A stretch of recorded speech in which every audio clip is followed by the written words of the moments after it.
Okay, thank God I got it to work. I was like panicking for a solid like 3 minutes. I was like, it was working before, I swear I tested out. I tested it out before I start. Whatever, we're just gonna forget that that happened.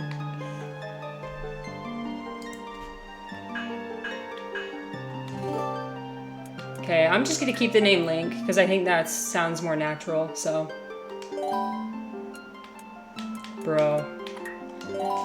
Why is my fight or flight already triggered in the first 5 minutes of my stream? We're already off to a great start.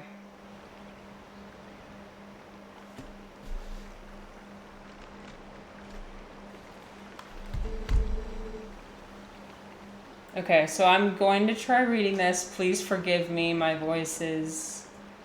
I'm not a voice actor, okay?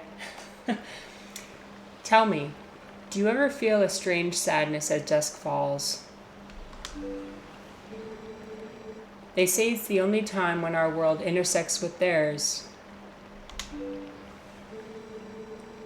The only time we can feel the lingering regrets of spirits who have left our world.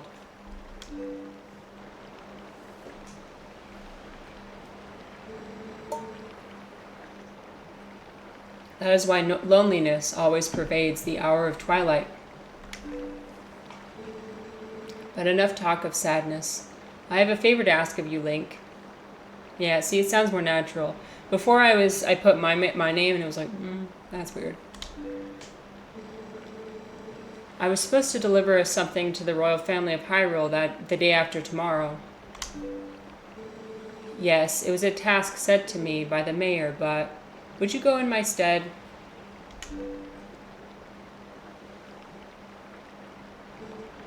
You have never been to Hyrule, right? In the kingdom of Hyrule, there is a great castle, and around it is Castletown, a community far bigger than our little village. And far bigger than Hyrule is the rest of the world the gods created. You should look upon it all with your own eyes.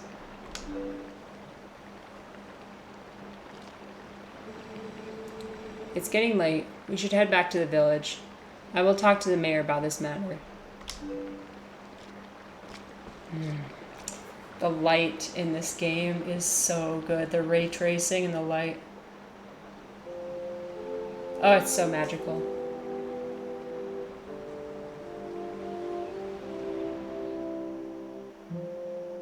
The beginning of the game is so peaceful and just cozy.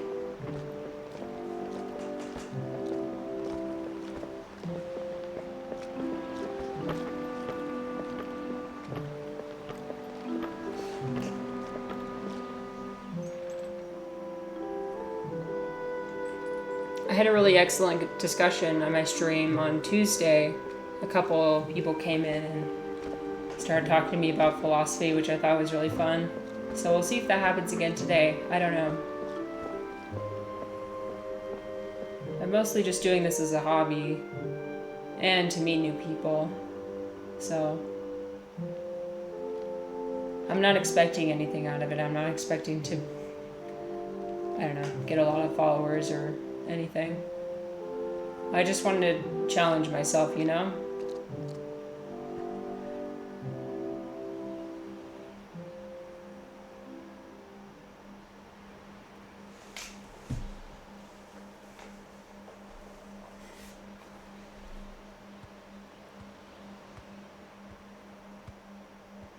If it seems like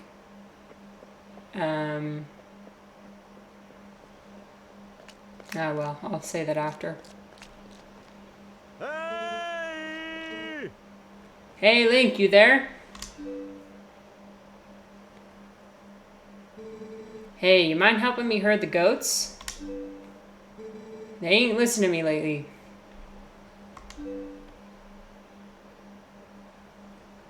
Yes, sir.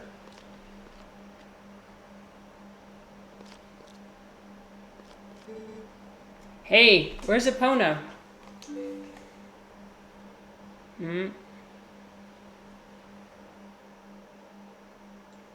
I guess we better find her. Hey! Come on now, hurry up and bring Epona with you. Yeah, something I was saying the other day is that, you know, we have AI is becoming so popular right now. Something AI can't do, though, at this point, is they can't change their programming. But for humans, I think we can. At least I hope we can. It definitely seems like there's some things that are just built into your personality that you can't change. Like, for example, I'm a very soft-spoken person, and kind of, I lean more towards being an introvert. I hate being defined by that, though. I actually always wanted to be an extrovert. I always wanted to be someone that gained energy from, like, going outside and being in the community. And I do, in a way. Like, I like people watching, so I volunteer at my local airport, and I see, like, I love seeing hundreds of people come through and just walk by and traveling to different places. They're bringing their family along. They're talking about the most random topics imaginable. I love doing that. When it comes time to actually talking to people, it's like, fuck. It's so hard. Yeah. I'm not someone who can fake things such as small talk or, you know, feign certain emotions, so that is really difficult for me. This is so beautiful. Listen, I love this game.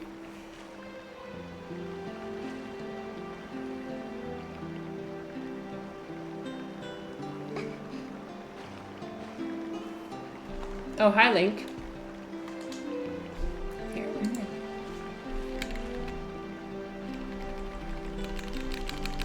There we go. I washed Epona for you.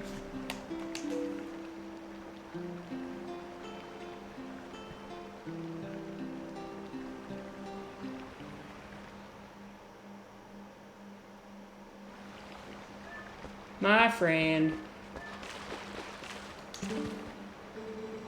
Epona is a girl too, so you have to treat her nice like one. Oh, but listen, Link, could you do something for me? Can you use a piece of grass to play that song for me? You know, the one that Epona likes. Alright, I'll do it just for you, my lady. Shit. Am I supposed to wear a fedora now?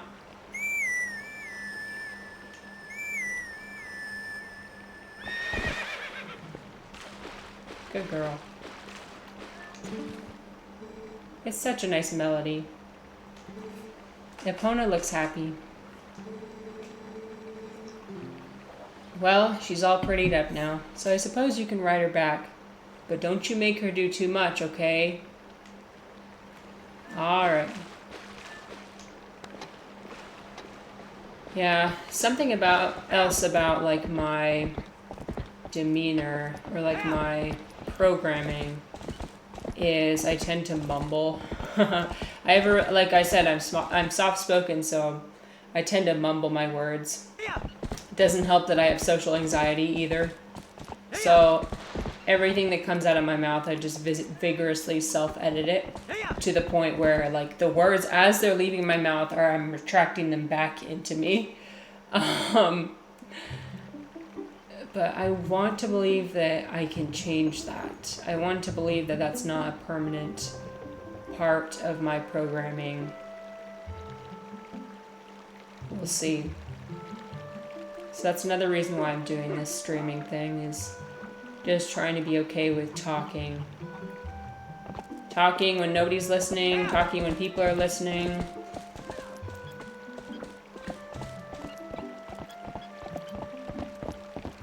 I think the reading thing is going to be a little bit challenging. Oh, Link. Looks like you're going to help Fado. Good job. He headed up the ranch ahead of you. You go finish up your chores before the sun goes down. See, like, it's abysmal. But I just gotta keep trying. And hopefully I'll get better. I don't know.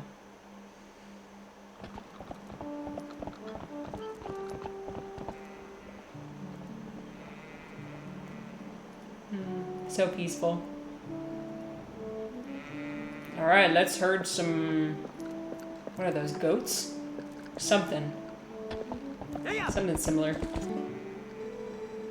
Sorry to get you over here in such a hurry, Link. These guys have been awful skittish lately. They won't listen to a word I say. Sorry to ask, bud, but how's about you and Epona herd him into the barn real quick? We ain't got much time, so you think you can do it for me? No, just kidding.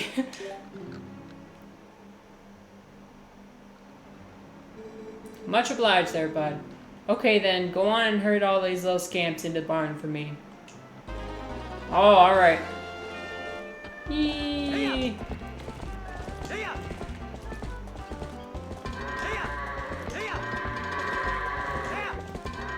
Yeah, they're goats. They're really cool horns, though. Pretty unique. Come on, buddy, let's go. I always manage to get them on the very edge and they don't go inside. Okay.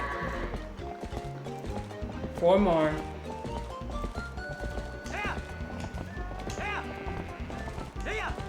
Come on. Giddy up. I just gotta get this one over here. I'll approach him from behind. Okay, now you better go in there. Oh my, okay, good. I thought he wasn't.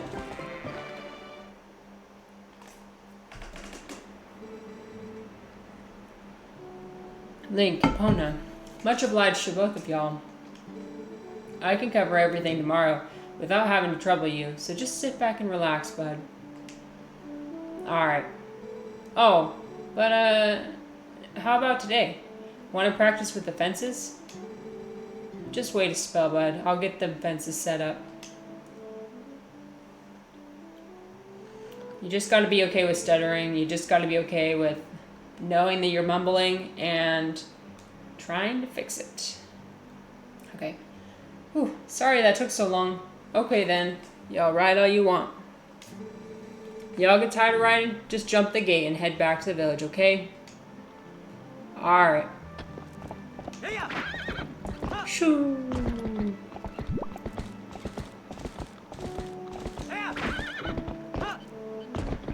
It always sounds like it hurts, but I think from my understanding this doesn't actually hurt the horse. At least I hope not. But it seems very aggressive. It seems like he's like, what? Damn.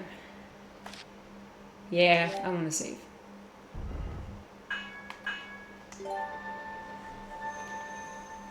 Okay. I've got all the controls. We're going to be fine. Eventually there's going to be a part where I have to do a tutorial with the sword. And that's like 20 minutes in, so we'll see.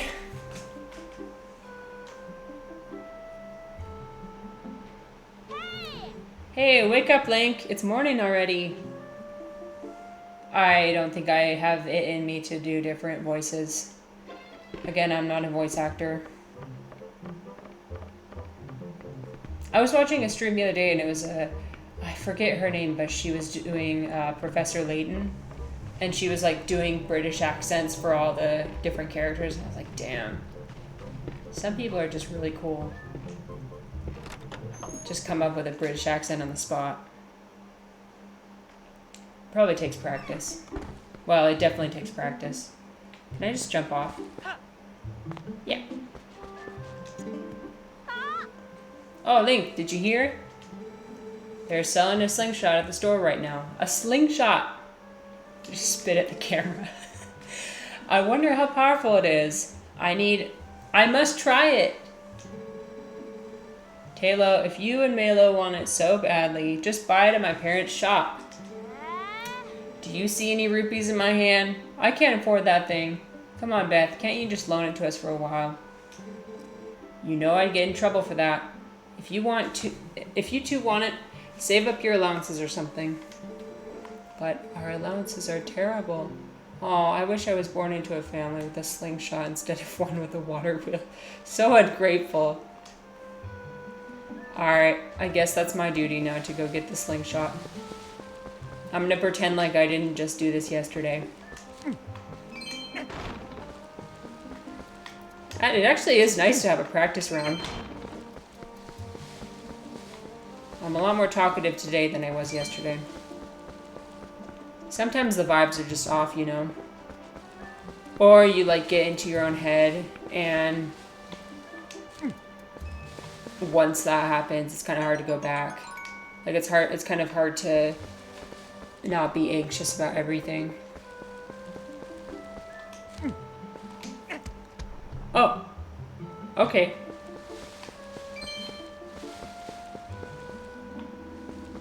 Okay, I'm gonna go find some rupees.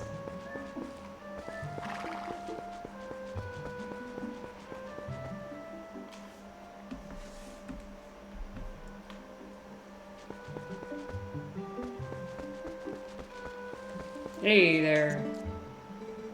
Well, hey, morning, Link. Got a day off from work today, my boy.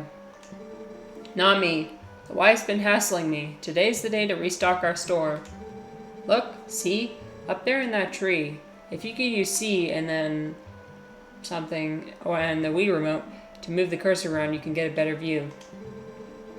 Yeah, some Mordon bees built themselves a fine nest up there. And I was thinking about knocking it down. Our cat hasn't come home since yesterday, so the wife's in a bad mood. At the very least, I need to bring something home to her. Oh, I hate bees, though.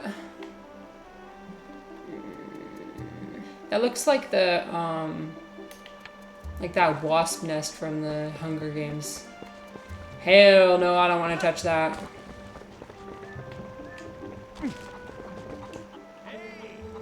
Oh. Okay. No, that wasn't it. It was this. There we go. Hey, there you go. Over here. Yeah. Your voice carries well, as usual. Think you could teach my little tykes to talk to someone from a distance? So listen, why don't you climb up those vines there, Link? Alright, I'm coming.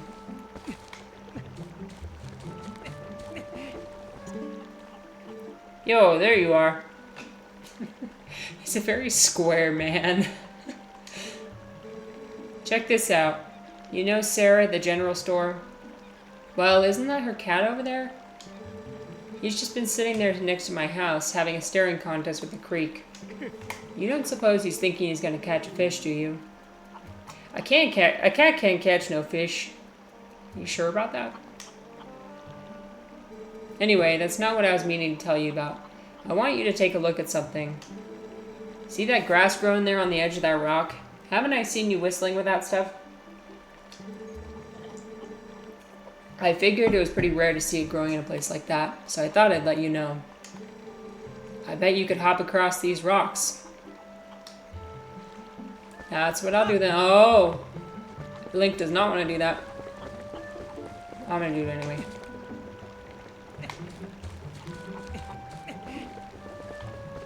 Just pretend you didn't see that. I actually want to do this one.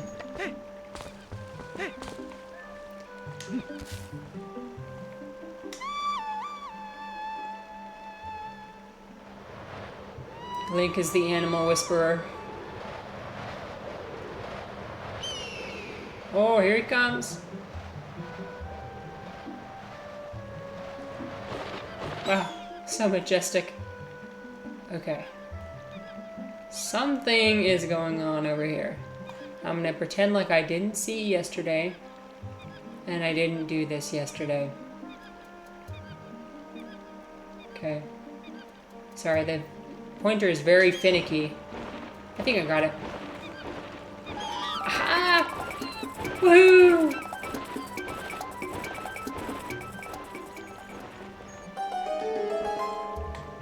That music just that just triggered my dopamine so hard.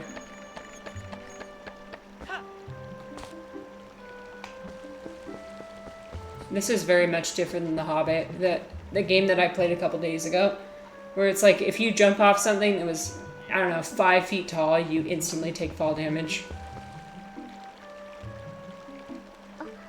Oh my, Link. I've been looking for that cradle. I made it when my first child was born, and I have cherished it all these years. Did you know all this somehow? Did you find it and bring it back to me on purpose? This is me with everything. Was this meant to happen? Is there some deeper meaning here? My thanks to you. That reminds me. There's something I'm supposed to give to you. Do you think you could carry that cradle and come with me back to my house? Of course. Pregnant lady. Slowly now. What if he just yeeted the cradle? No. Link is a gentleman. And he will walk slowly with the pregnant lady.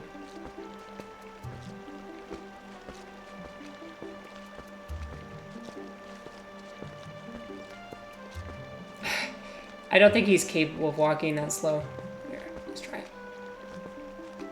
Okay. My thanks to you, Link. Yes, yes, I had nearly forgotten. I was supposed to give you this. Alright, here you go. Woohoo!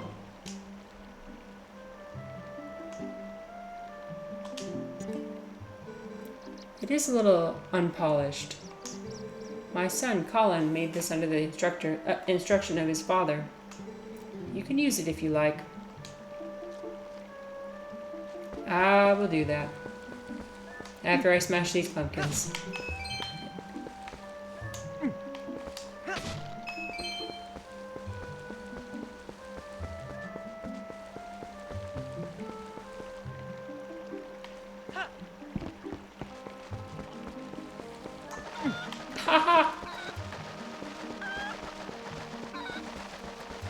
Link is just a menace in the village. Yeet! Okay, I think the cat is over here. Pumpkins!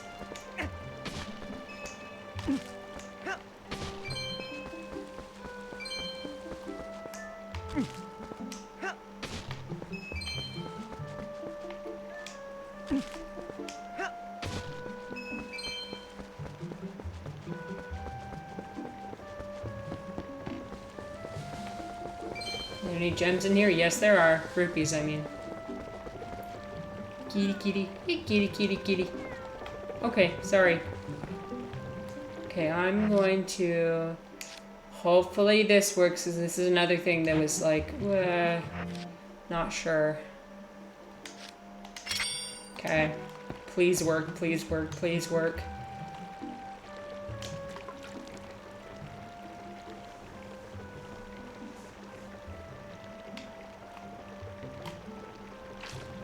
Oh god, yeah, this is gonna be fun.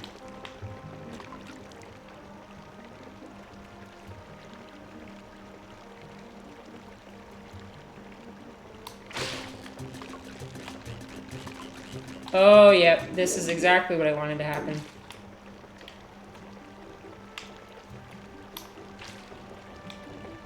He's just... Great, I thought I fixed this. God damn it. Okay, let me try again.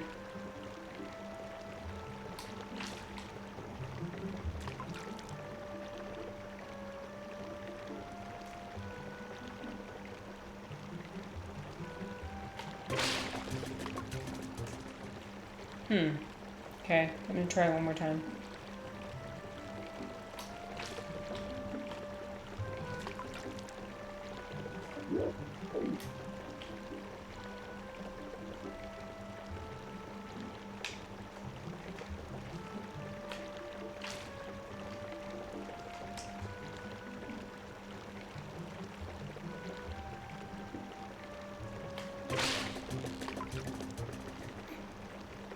Nope. Alright, I gotta fix this. I'll be right back. Sorry.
Okay, we did it. Woohoo!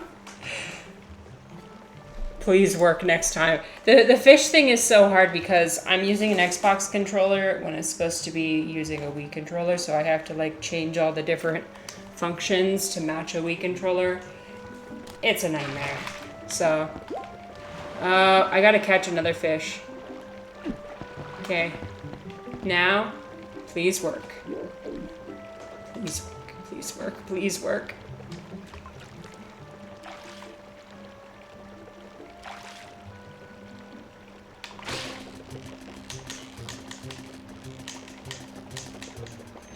Oh my god.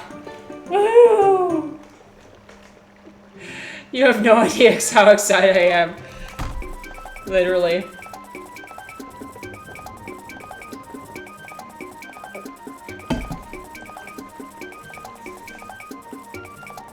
Amazing. Oh. A little kitty door. Let's go to the shop and see what's going on. Not without looking for rupees. Because I need to buy that slingshot later, and if I don't have enough... I think I need 30, so... This guy's gonna yell at me. Hey. Okay, what about just one more? What about just one more? Just one more.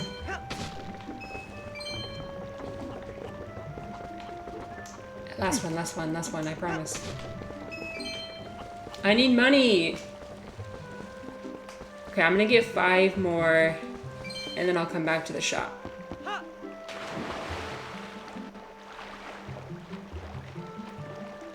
Why do I have to pee already? It's because I've been drinking tea. Yeah, today I'm drinking, it's a black tea. My mother-in-law got it from China.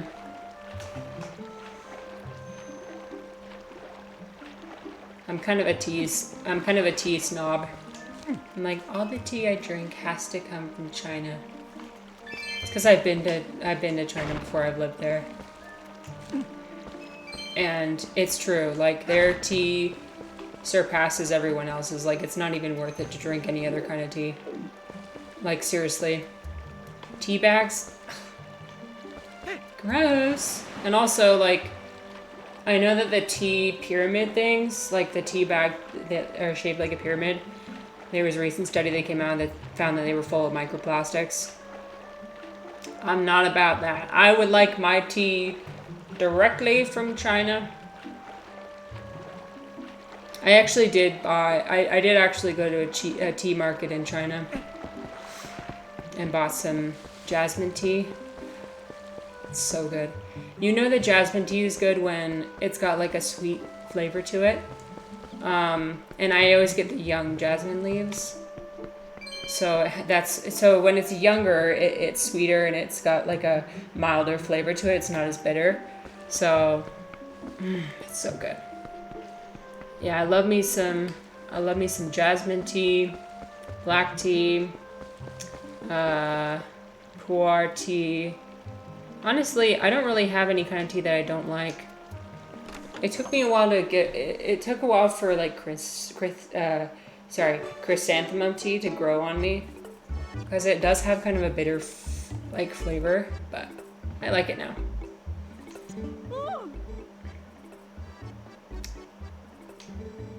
Oh, you simply must hear this. My little kitty cat is so amazing. Same girl. Today he caught a fish all by his little old self. How do you think he caught it? Maybe he's a genius. We're not gonna tell her, are we? Oh, just look. Isn't he so cute? The way he laps up that milk. Say, my dear, why don't you have some too? I'm in a good mood, so it's on the house today. Woohoo! Alright. Free milk! Except I want to buy your slingshot.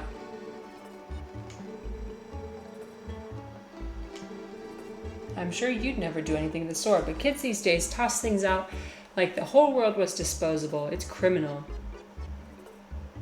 Girl, you have no idea. So what do you say, my dear? Is there anything else you want today? Yeah, I want that slingshot. Oh, no, no, no, no. There. I'll take it. What are you doing buying a slingshot, you naughty thing? You're too old for toys. Will you at least let the kids play with it? No, I should tell you, if you happen to run out of pellets, you can also use pumpkin seeds. Okay.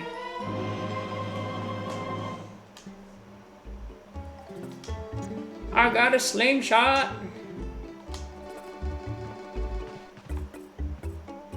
I don't want to do this, but I know I have to, and I have to knock down that bee's nest.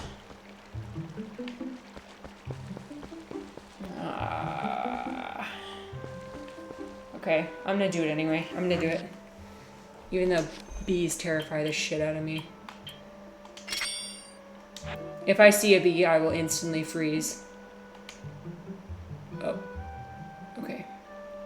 Okay. Alright, alright, alright. You can do it. Sorry, this whole aiming thing is very...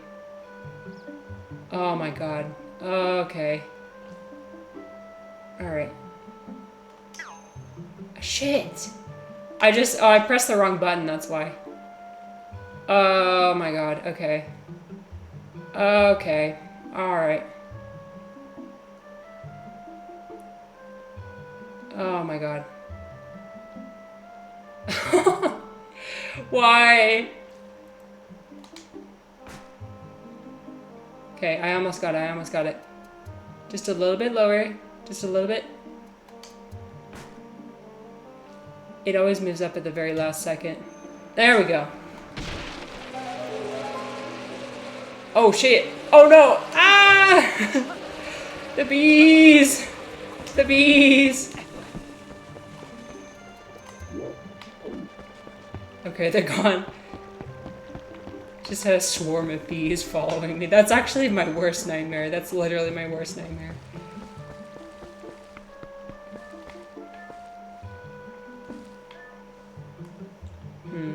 Okay, I don't need the milk right now, so I'm not gonna drink it. My guy, can you climb? There we go.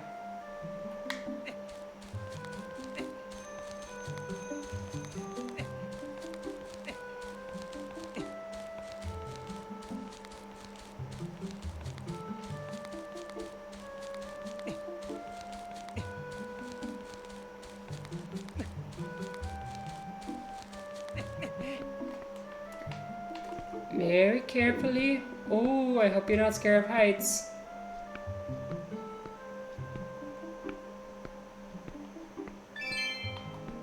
Gently now. Oh no. Oh my god.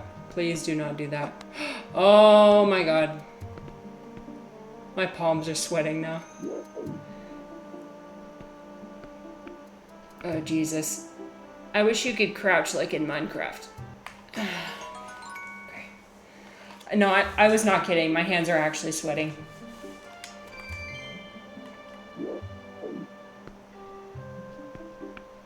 Okay.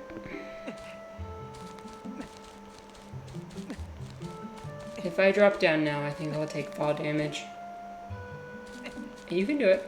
You can do it. It's alright. Okay, maybe we'll drop down... No. Yeah.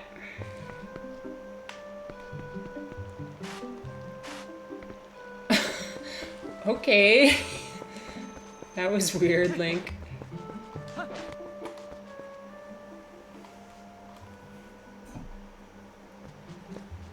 Ooh. Hello there. Ah, just in time, Link. I just delivered something to your room. Oh, I see you got their fishing rod. Colin will be pleased. And it works better than you would think, right? Yeah, well... Sure, we'll say that. Well, have a good one.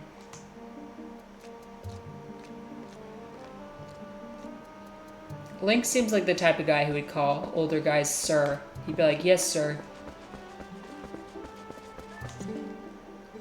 Oh, you got it. I hope you like it. Aren't you off work today, Link? Such a sweet boy. Alright, we're gonna shoot this. And, why? Oh god. This is not ideal. Oh wait, I can target it. Okay. There we go. Okay, that's way easier than aiming. Yeah, I'm not gonna be aiming because that is rough.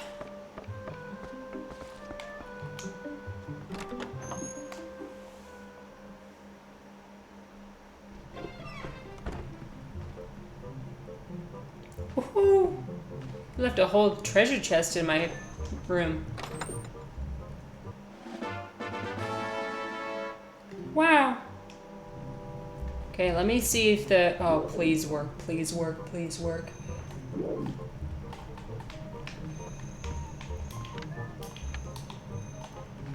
Oh, I can't use it inside. Okay. Okay, please work, please work, please work. If it doesn't work, then I will cry. Okay. Oh, okay, so we got it out. Okay, now we're gonna...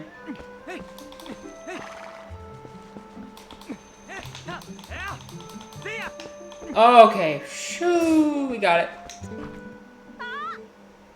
Link has a slingshot. Whoa. Wow, you had enough money to buy it, Link? Now we gotta show off our skills.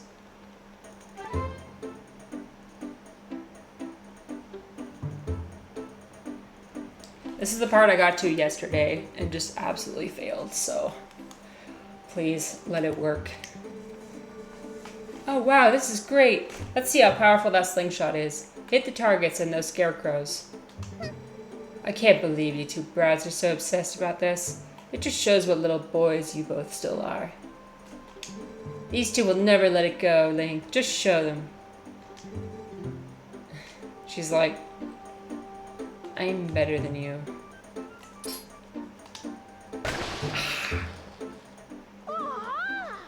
Amazing.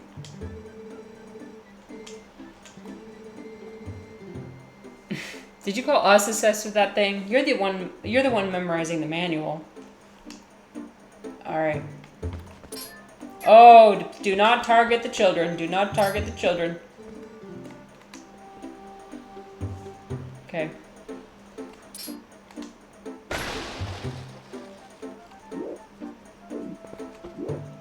Oh, I can't target the targets. This is gonna be rough. Okay.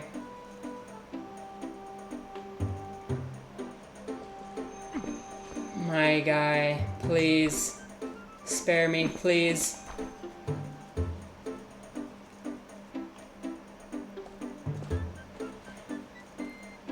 Oh, please. Oh, please. Oh, please. Oh my god, please.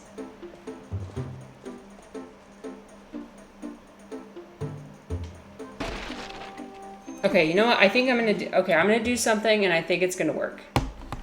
1 second.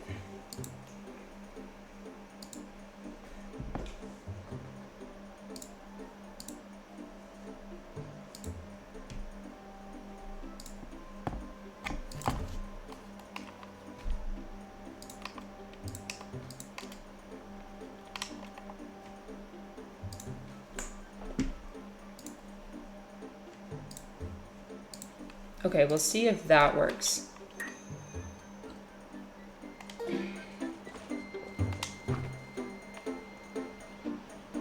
Okay, yeah, that's a lot easier for sure. It's not freaking the frick out. I don't know, I could say fuck on here, right? Depends on what kind of community I want to build. I think I want to build a community that says fuck. Woohoo! Amazing! If you lock on with Z, then you don't have to aim with the cursor at all. Okay, this is the one that broke me last time. So,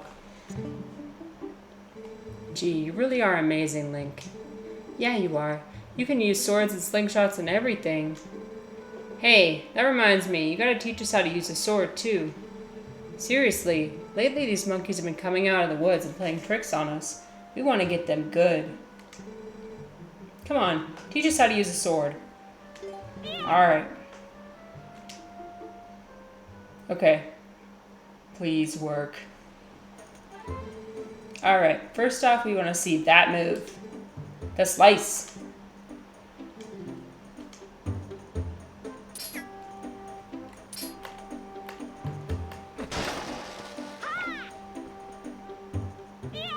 Wow, a vertical slice. I think you've done I think I've seen you do a horizontal slice before too.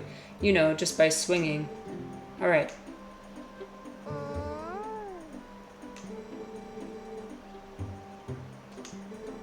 Oh, the stab. Okay.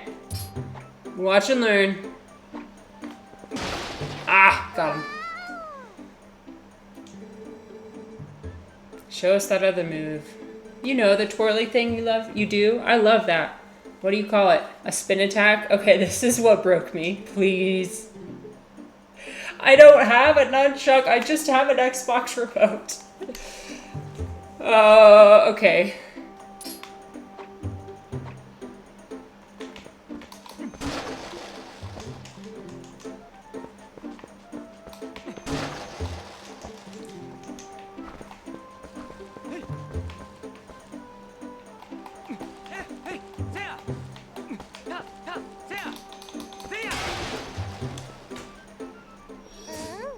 Okay. They saw it. They saw it. I did it. That's all that matters. If I never use that attack again, we'll be okay. Jump attack. Okay. When you go here. Do A while Z targeting. Okay. Easy. Okay, luckily that one was easy. Shit. Thanks, Link. So, I think I get it. Kinda. Maybe not. So this means that anytime one of those naughty monkeys shows up... What? Oh, no. I love their little butts. Come here, you. Oh, no. Children, come back. Wait. Oh, wait, I'm saving. Holy shit, I'm saving. I will not do that again.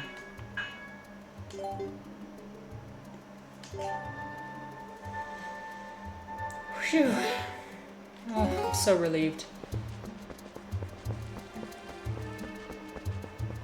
Sometimes I take things as a sign. It's like if something isn't working over and over, then I'm like, this is a sign. I'm not supposed to be streaming. I'm not meant to do it. Oh, they went chasing the crazy people after that monkey. I can't keep up with those two. Oh. Hello, welcome in. Let me read your response. Let's see. This sounds a bit like population ethics, especially putting many years of life with greatly diminishing quality up against few years of pleasant life. Yeah, I agree. I think that the more years you... I mean, it reaches a certain point, right, where... It's kind of like with salaries, right? You reach a certain salary, and after that point, the amount of value that is gained by more money kind of diminishes.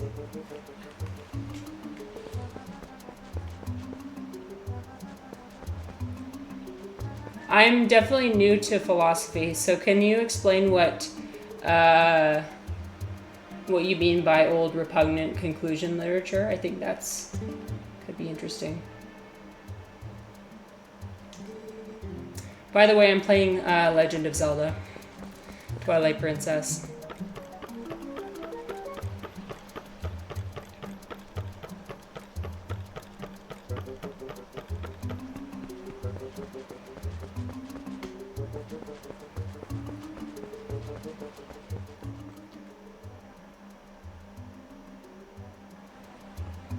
But yeah, I agree. I mean, if you cheat death, then you lose that.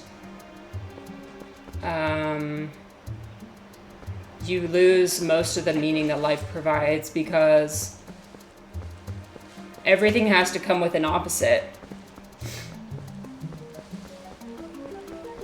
Oh, I guess I have to get my horse. Thanks for answering my question, by the way.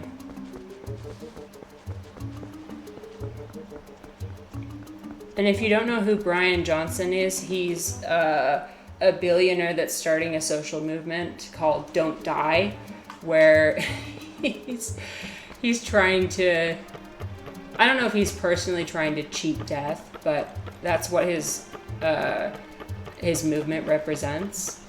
So it's kind of interesting. Okay, I'm gonna call my horse. I think a huge part of it is just him having a midlife crisis. Because he spent most of his life grinding, you know, like developing Venmo, which is the company he worked on. You know, as a tech CEO, that kind of absorbs your whole life and you don't really have time to think about things such as meaning and purpose. And so when he sold that, he eventually reached the point where, oh shit, I'm gonna die. That's what I think happened, but I don't know.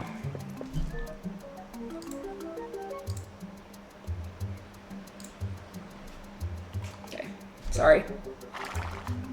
Just checking something.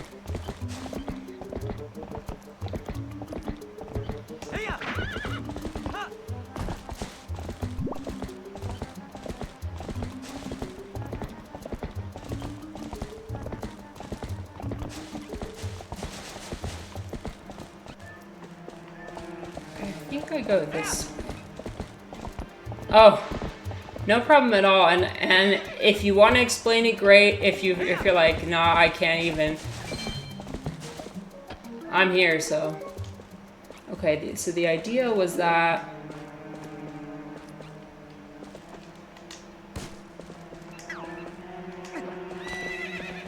there is a familiar worry with ways of valuing lives and measuring.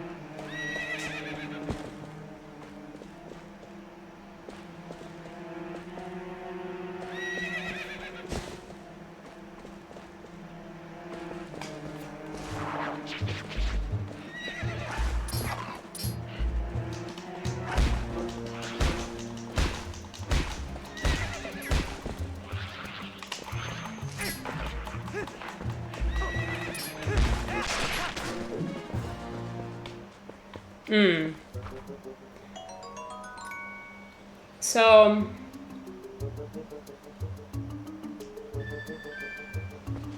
do you think it's because of something to do with like affluence, right? The more affluent a population is, like the more like material comforts they have, the less likely you are to find meaning in your life or live a worthwhile life, I guess.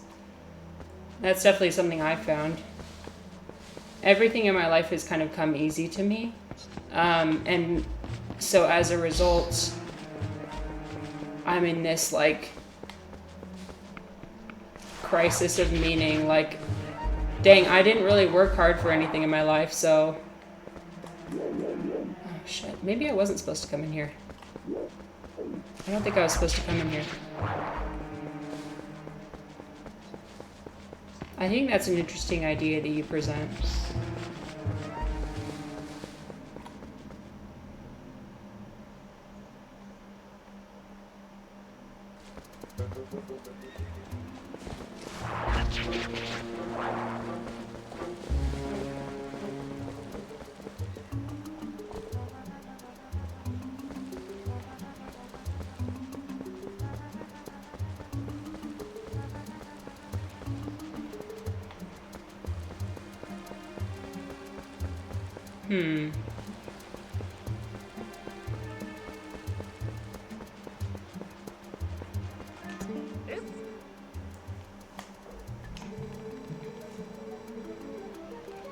Oh, okay, this guy's gonna sell me a lantern. Oh, a lantern!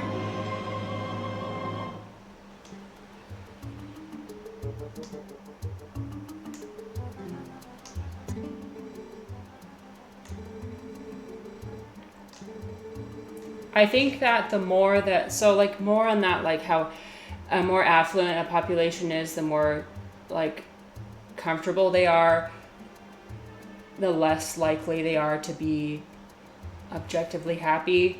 Like, okay, let me see. If you believe you've got what you want without working for it and you're not satisfied, you might be mistaken in thinking that it was what you wanted. Yeah, I think you could be right.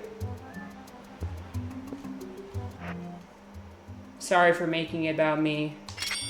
I just graduated with my master's degree. I'm kind of like, eh. It wasn't that satisfying.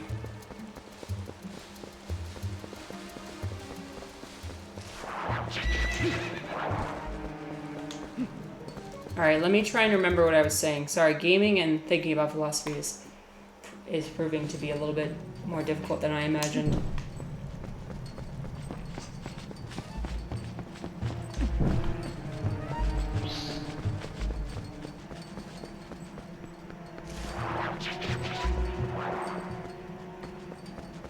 So I think like when a society tries to cheat death, for example, that kind of correlates with their affluence, right? Because they have the technology, they have the resources to be able to, scientifically figure out a way to prolong their lifespan. And so I think that like there's a correlation there between that and happiness.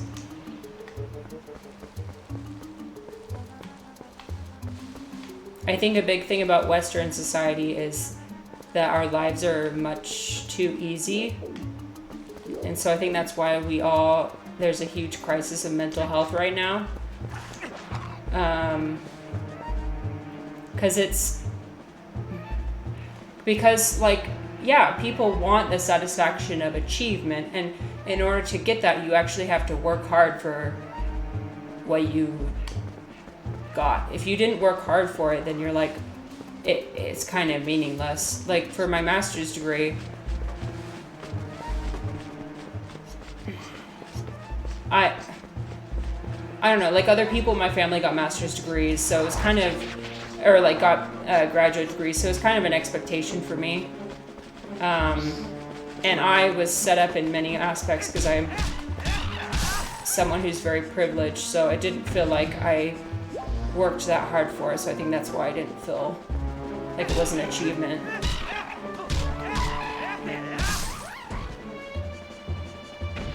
Oh, really? Oh, I'm sorry to hear that. You really felt that way about your thesis?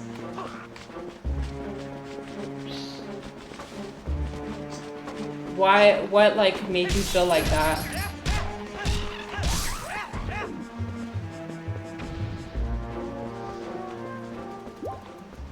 I mean, sometimes we are definitely our own worst critic.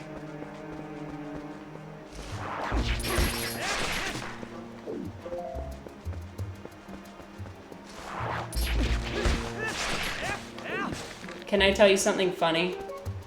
My master's thesis was graded by AI, by artificial intelligence. So I'm kind of at the same boat as you, where like nobody actually read it. My professor told me, because I got a grade that it was really weird. I was like, what? Because he gave me this feedback. He was like, wow, your idea was, I thought your idea was interesting. Your hypothesis was well enumerated, yada, yada. So there's all this positive feedback. And then at the end, I got this not great score. And I was like, what? That doesn't make any sense. So I emailed him about his grading process. And he was like, my grading process was I stuck it into Grammarly and it spit out a number. So it was graded by AI. But I'm sure so what was your thesis on? What was the topic?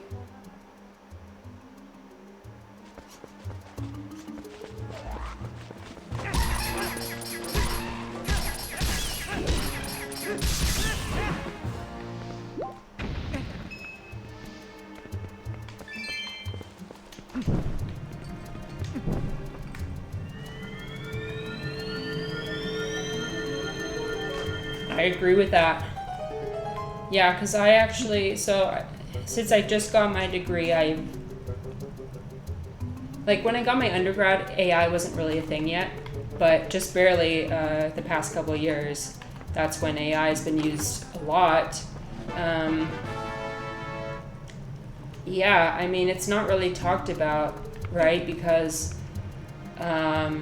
when I was doing my quiz, like, so I had a couple online classes and they had like quizzes on a website called Canvas, but there was no rules against using AI, so it was, you know, theoretically I could have just copied the question from the online quiz and pasted it into AI and it would have given me the answer, so I could have just cheated all my exams and all my quizzes, which I know people are doing that. Like, I know people are doing that.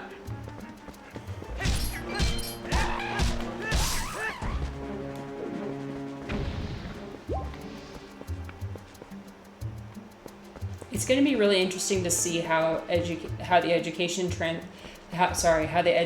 system transforms in response to AI, if it does. I mean, eventually the industries have to start noticing that the new people coming in are not as proficient in these topics as they used to be, you know, because they cheated on all their exams. I don't know.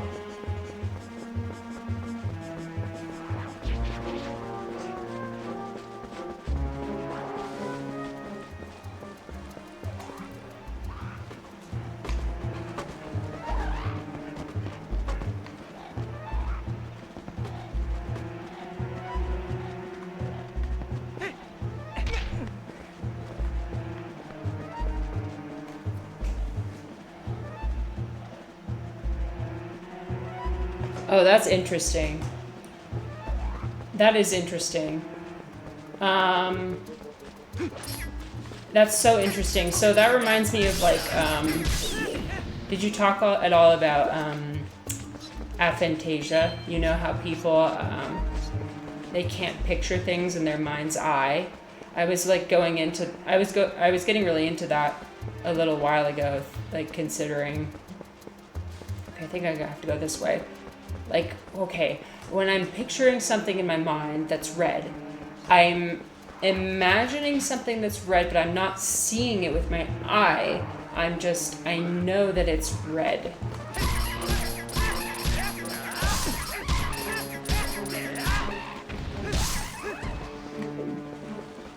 Sorry, I was clicking the wrong button.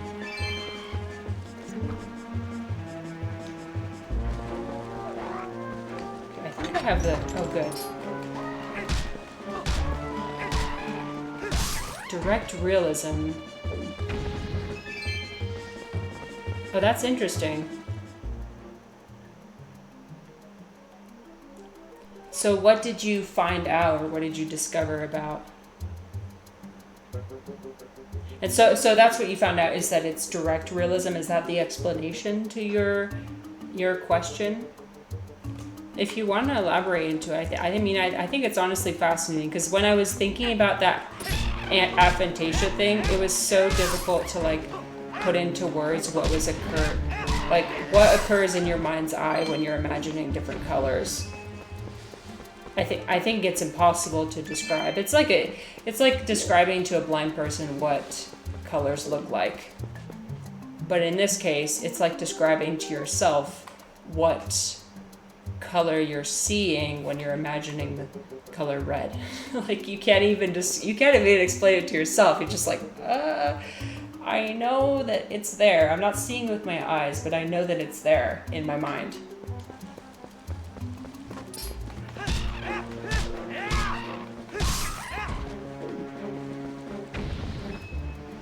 I honestly don't think you should have felt bad about that. I think your topic's super interesting.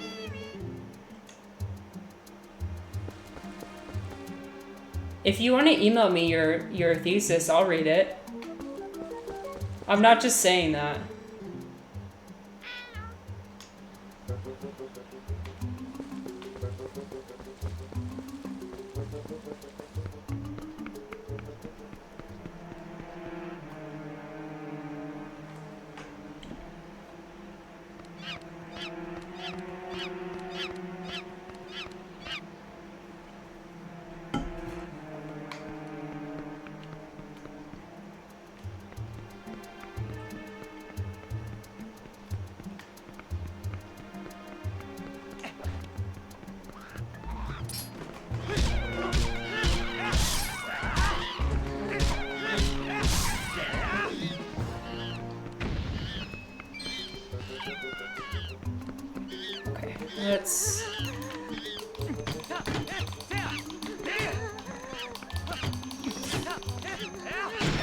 There we go.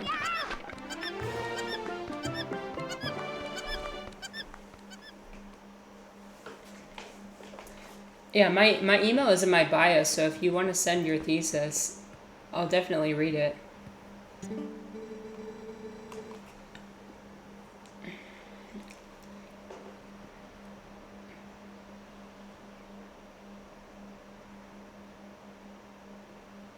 Oh, did you...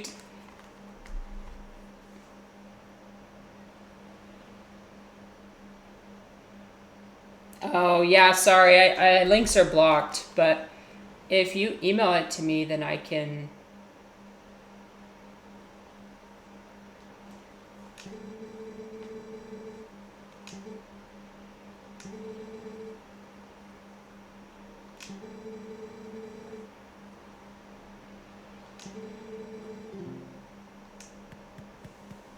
All right, I promise.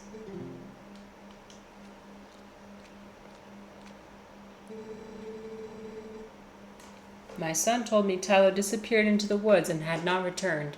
I came as soon as I heard. But it looks like you have brought him home already. I apologize. Such a task could not fall on you. Tell me, have you noticed how strange this wood seemed like?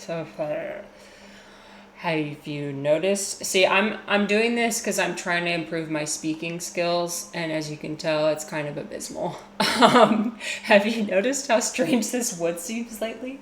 I feel uneasy about what may lie in wait. Anyway, Link, tomorrow is finally the day. You will be departing for Hyrule. I think it's a good thing I've given this task to you.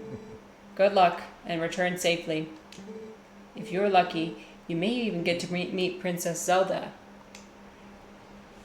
That would be lucky. And then, so like there's 3 different things, right? So there's what you're actually seeing with your eyes. There's what you're imagining in your mind's eye. And then there's hallucinations. Which your hallucinations you're still seeing. So let me make sure I'm on the same page with you on the what you mean by that. You mean when you're actually seeing something, but your brain's just pretending that it's there when it's not actually there, right? So it's different than the mind's eye where you're just like imagining it. Hallucination to me is different because I'm imagining it and I'm actually seeing it with my eyes. So like if you're using psychedelics, for example, you're going to have closed eye visuals, right? So you're going to be seeing things when your eyes are closed. That's what I think of when I think of hallucinations. Okay. It's the goats again.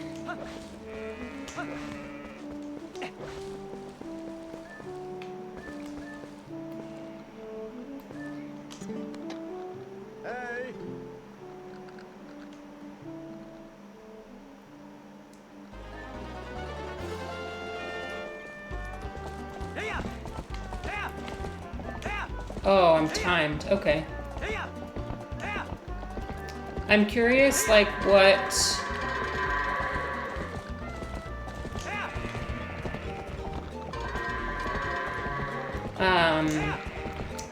do you think about now that you have a master's degree? I don't know if you said it already. Yeah. You talked about your thesis, but now that you have a master's degree, are you using it in your career currently? Because that's another thing that I'm like, I don't know if I'm going to get a job in my actual field. I mean, to be fair, the field of international relations is a little bit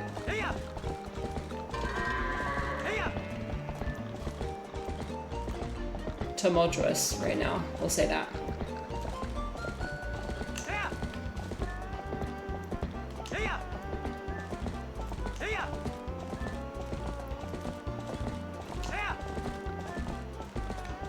There we go. Okay. Just gotta line it up. Go in.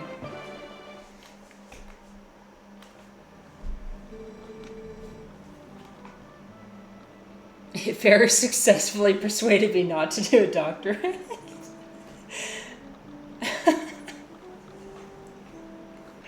I'm only laughing because, like, I understand. I agree. A very boring inventory analyst. I mean, you can talk about it if you want. I honestly don't mind. It beats talking to myself, which is what I've been doing. I started streaming last week, just to see what happens. And I'm taking some time off from finding a job right now, just because that whole idea of having a corporate job scares the shit out of me. That's what made me get a master's degree in the first place, was how much I hated having a desk job. So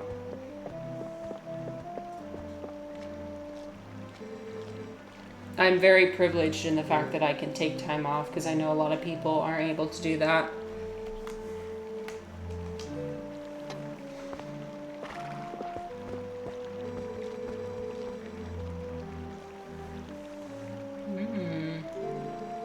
Royal gift.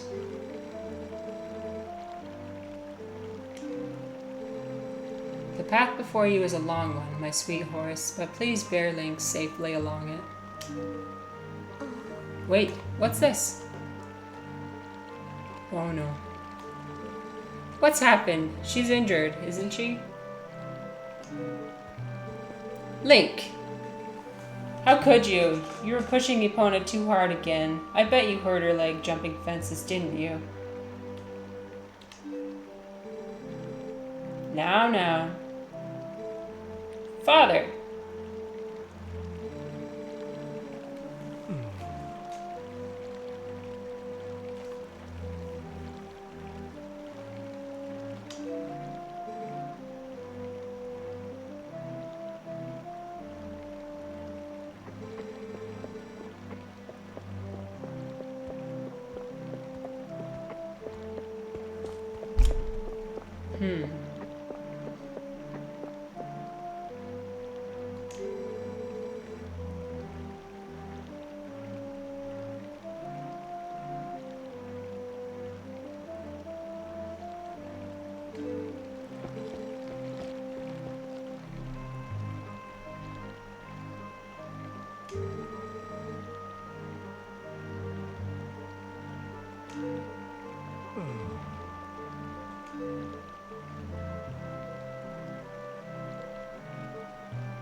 I think that is definitely an interesting idea.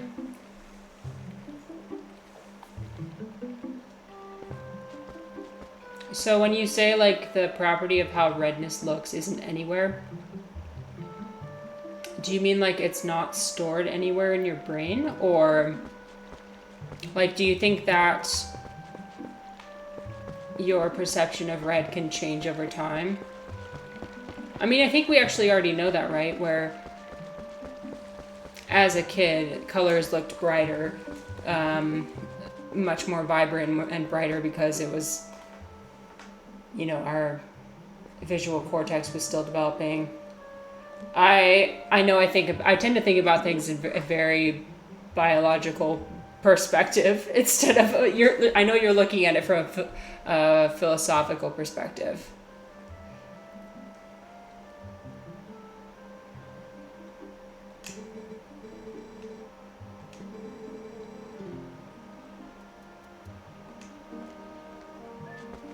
And the way that redness looks is subjective, right? It's completely subjective.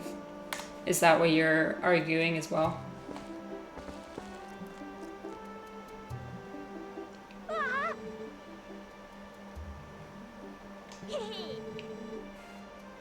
I love the little kid. So cute.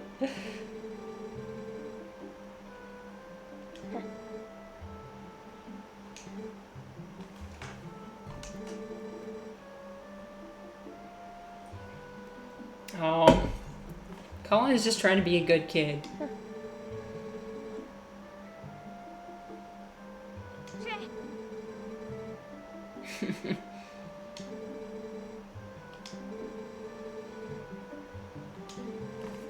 Come on, let me borrow that wooden sword right now. Fine, okay.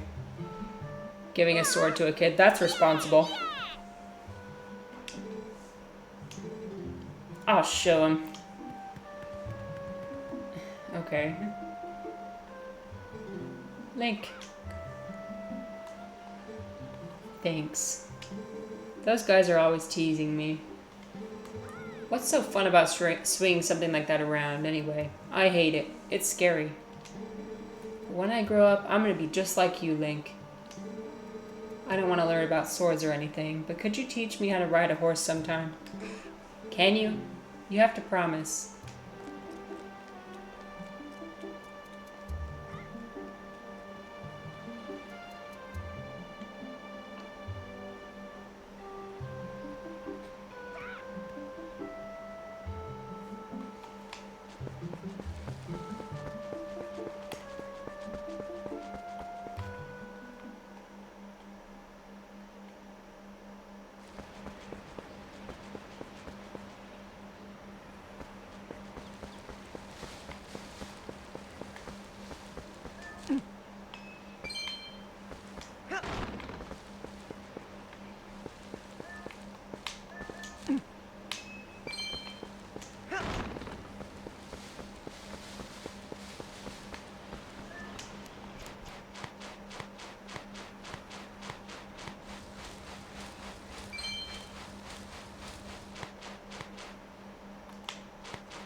I had no idea.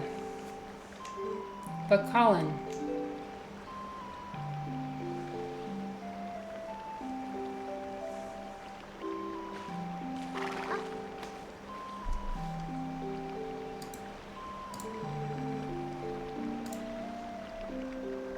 So, you still prefer your master over me, huh, Epona?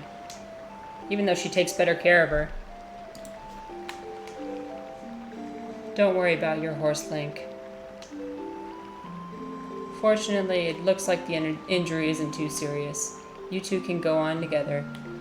Gee, thanks for your permission to ride my own horse. But Link, can you at least promise me this? No matter what happens on your journey, don't try to do anything out of your league. Please. Just come home safely.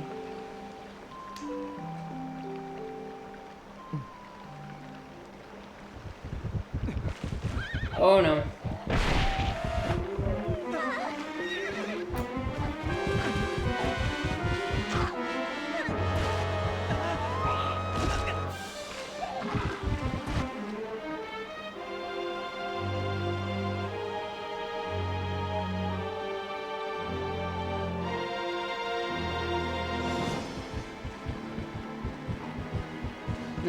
So you're saying that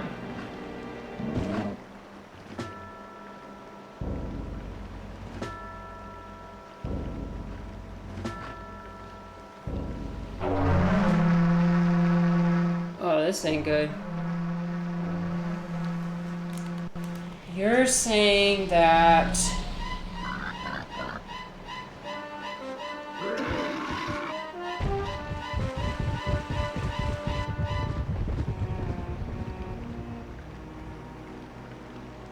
so are you saying that it's different than like the rods and cones picking, like in my eye, picking up some sort of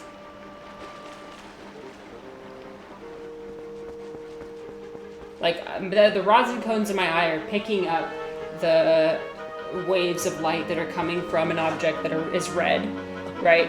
And so a hallucination is also the rods and cones of my eye picking that up. But like what's triggering it is like, because that's what I wonder too, is like what triggers that to happen. If it can be triggered spontaneously by hallucination, then is it really a if that response can be triggered by hallucination, then is it really a property of the thing you're looking at? Is that kind of what you're saying? Because I always thought hallucination was so strange, how it was able to spontaneously arise in your mind.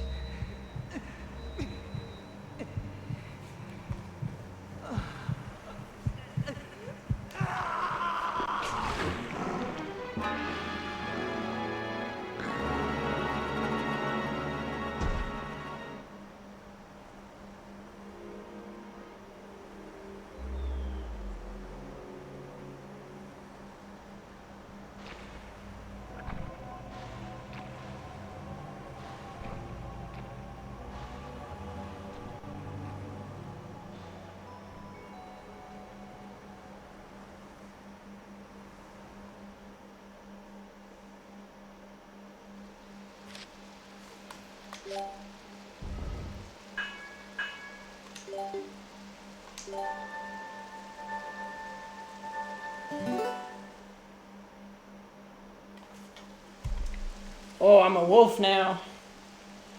That's not good.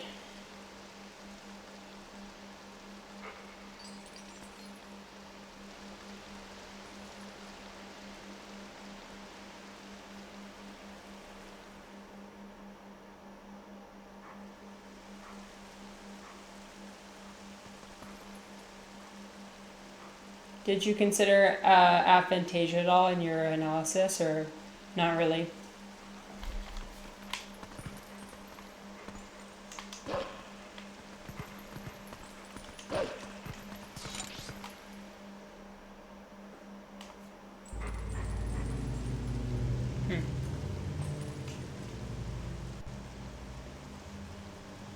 I mean, not aphantasia. I meant like the mind's eye.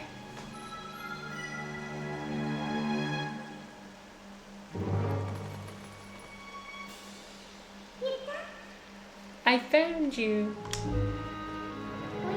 Ooh, aren't you scary? Are you sure you want to be doing that? Snarling and glaring at me? Well, that's too bad. I was planning on helping you if you were nice. That's much better. You humans are obedient to a fault, aren't you? Oh, but you aren't a human anymore, are you? You're a beast. There. You be a good boy and calm down. No need to bite. Oh man, I don't know about this reading thing. I don't know if it helps or hurts. I think it hurts, honestly. I'm not going to read it anymore.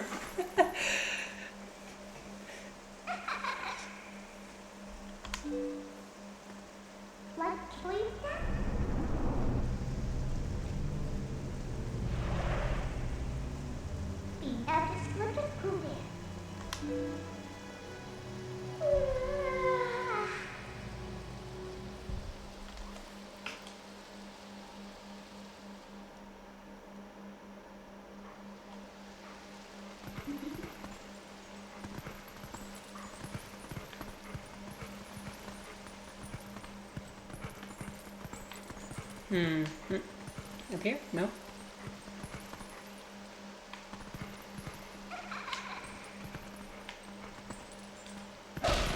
Ah, there we go.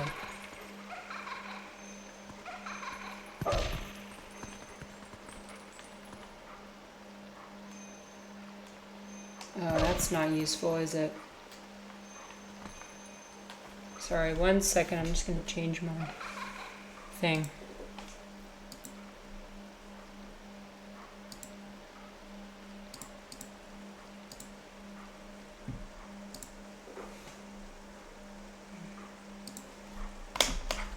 Oops, not that.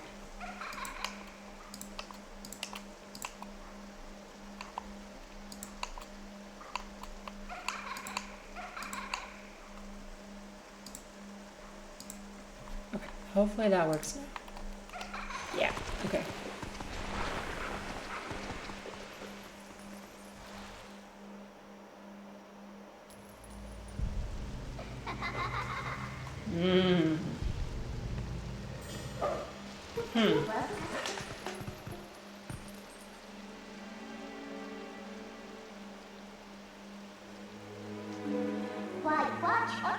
Right. Yeah, because you have to have the actual experience of seeing a red object to learn something about how red things look. What I want is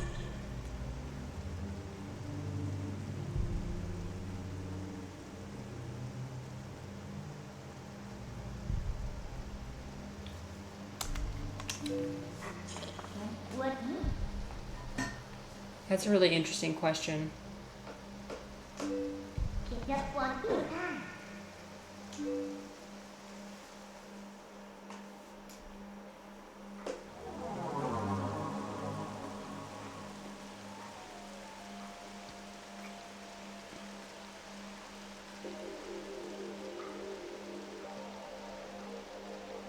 So like you're saying so like you wouldn't be able to hallucinate the color red unless you've already had the experience of seeing something red, right?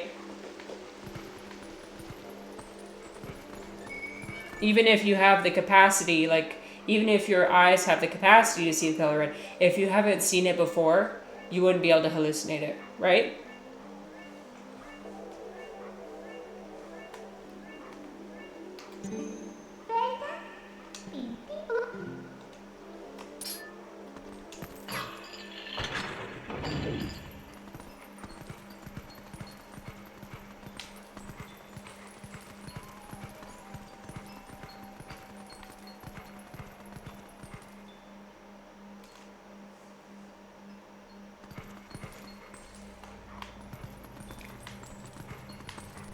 Although, are there, no, that's a different thing. I was gonna say like, oh, are there blind people who dream in color? But that's a different case. I mean like if you have the rods and cones, you have the brain pathways, you're able to see the color red if it's there. But like if you've never seen the color red before, you can't it's impossible to hallucinate it.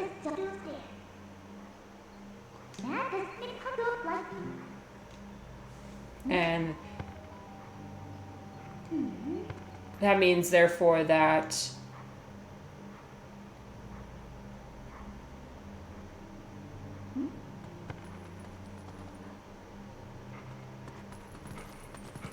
that means there has to be something else that lets you in on how to trigger that process in your brain of seeing a color.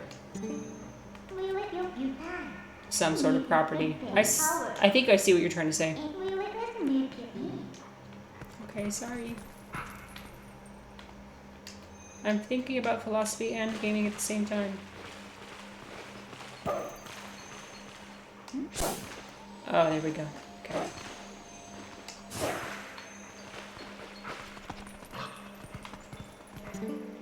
Do you feel me?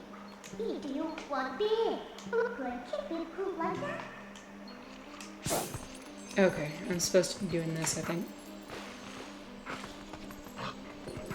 I gotta go back and talk to that spirit guy.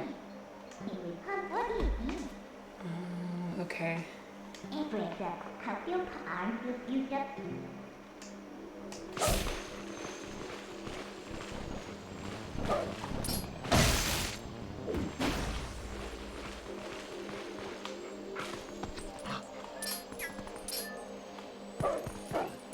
Oh my god. Get back up there.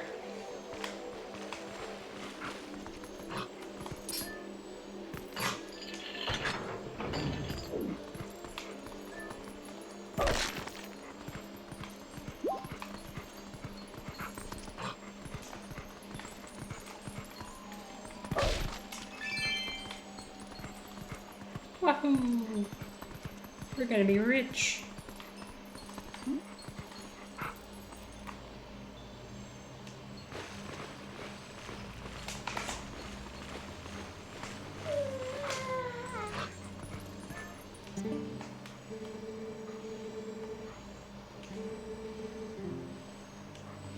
Oh no. Oh no, not this way. Sorry, I'm just running around in circles. I know what I'm doing, I promise.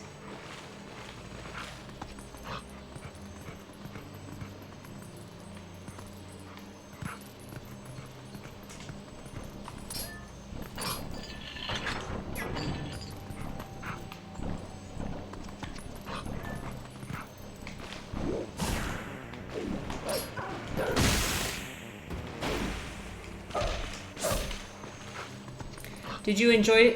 Did you at least enjoy like your classes? If you didn't enjoy if you didn't feel good about your thesis, did you at least enjoy the process of getting the degree itself? Because that's important too. There were some classes in my degree that I enjoyed and others that made me extremely depressed. Like my international law class, for example. Oh God. Just learning how the whole world is very loosely held together by, you know, verbal agreements and like documents that don't really hold any power unless the most powerful countries decide they're important.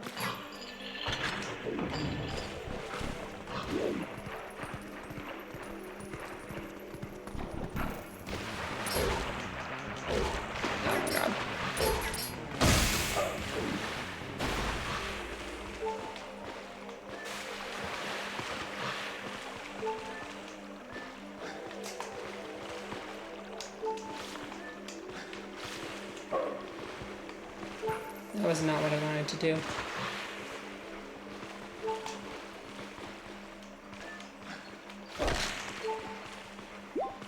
Alright, I'm gonna be back in like 2 minutes. I have to pee really, really bad.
Alright, I probably should have muted my mic, but we're still learning here.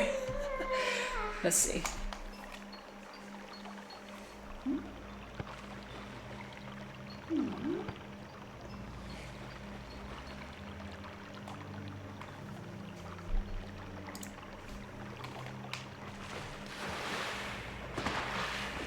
Yes. I wonder what country that is.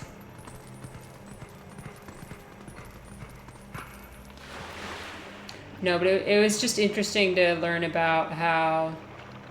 Because growing up, I always thought that the UN was a lot more efficient or a lot more helpful than it actually is in reality. I didn't know about like about the Security Council and about how things can be vetoed by the most powerful countries, the 5 most powerful countries. The whole idea of things like the P5 is just a good representation of how the world currently works, and that's Like, if you have power, then you get to kind of control the game. That's not how I want it to be. I hate realism. I hate the whole idea of realism and how, like, power equals, like, that's how the world is run, is just through power. I wish it was different.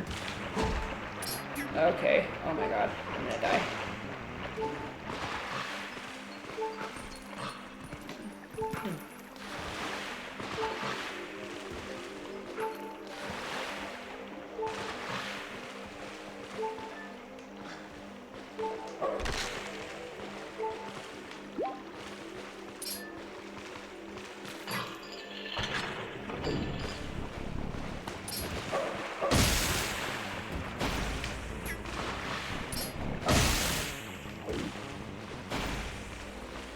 But we definitely don't have to talk about politics either. Feel free to ask me any question. I'll try and answer it. But I really appreciate you coming in and spending some time with me. That's all I really wanted to do this stream for, was just to meet new people and to talk about, you know, the deeper questions in life, and just see if there's anybody else out there who cared. I mean, of course there's other people out there who care, but, like, just not in my own community, there's not, so.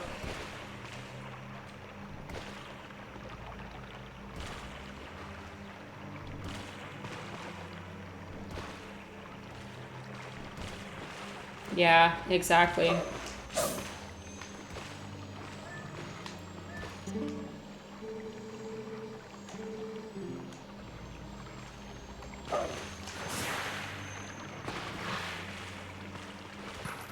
And the thing with international law is it's unenforceable, because there is no international police force or body that can actually hold countries like the United States in check, which is unfortunate.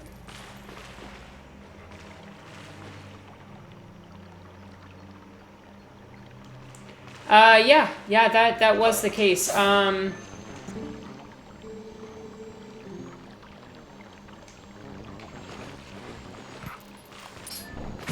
Wasn't that the,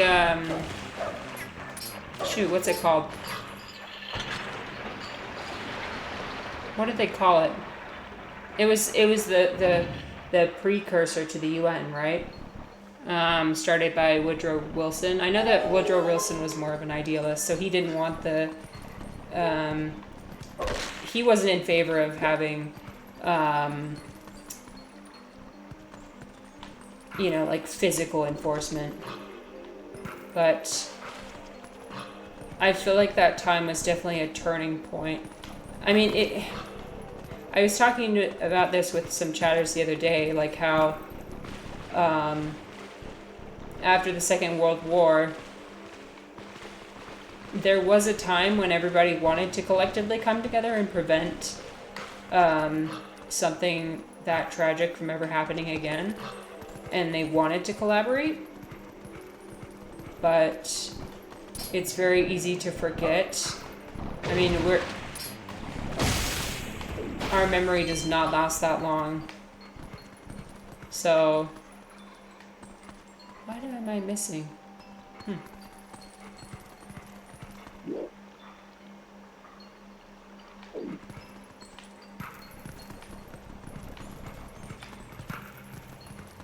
Would it ever be possible to have a genuine world government institution? I don't think so. Not with the current balance of power. Okay, I'm not supposed to go that way.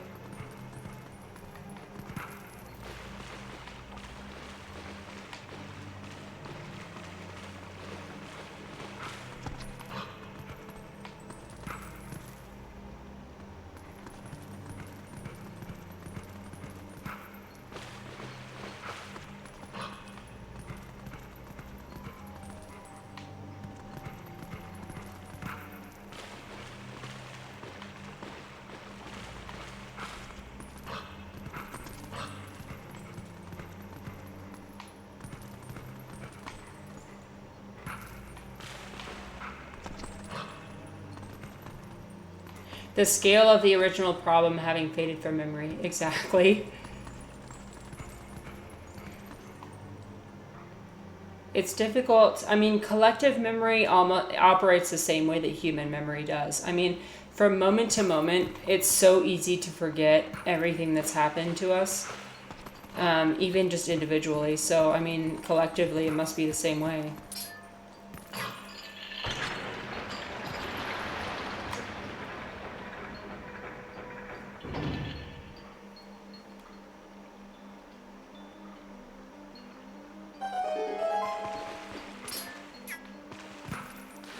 Okay, I'm supposed to keep the water level up.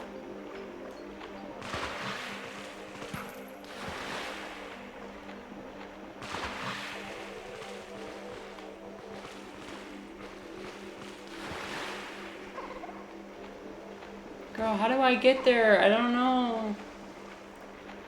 Oh, okay. The light is not that good.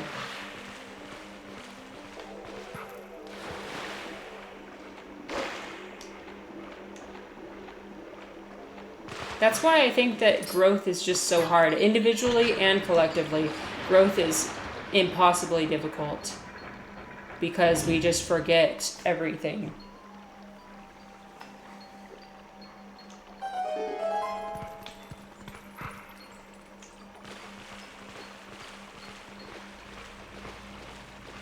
At the same time, we have to remember that growth is not linear.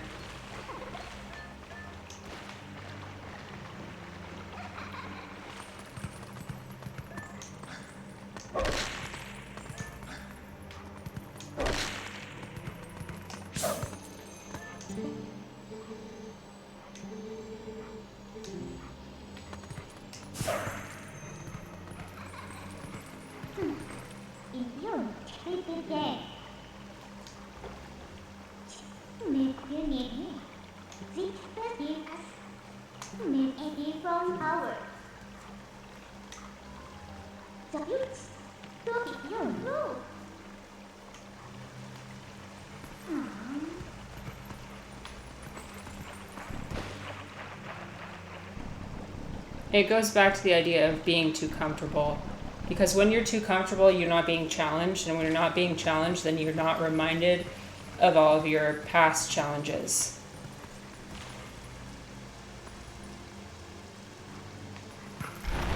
Oh. I don't know. I'm just trying my best.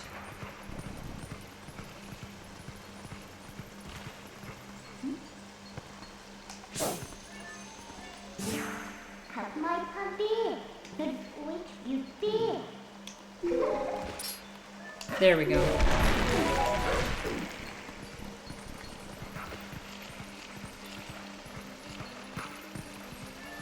Yeah, societies and businesses really only mimic. I mean, because they're made up of humans, they mimic the way a human mind kind of operates.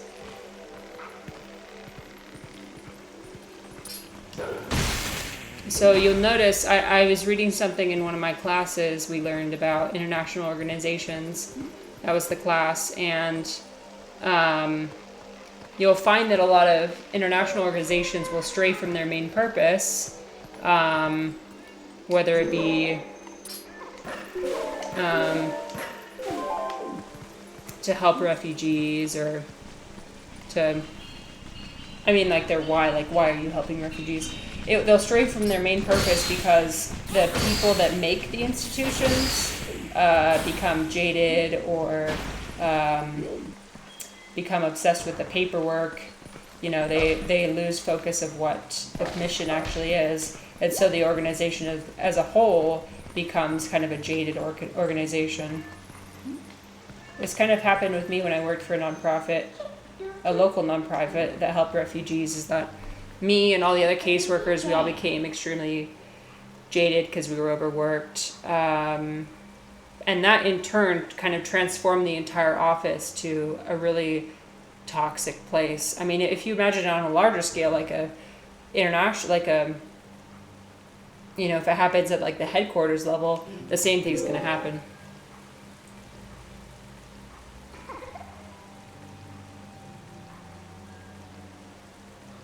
The most philosopher thing you've said all evening.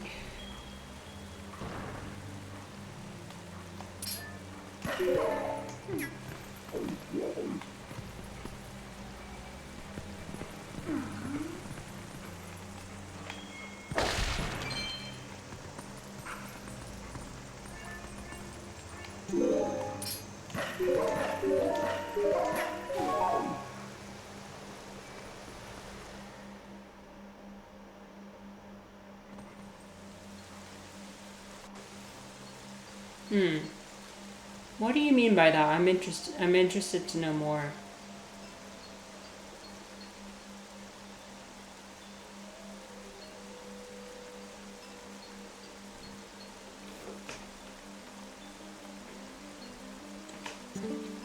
I'm happy here, people. Just like the kids sit there.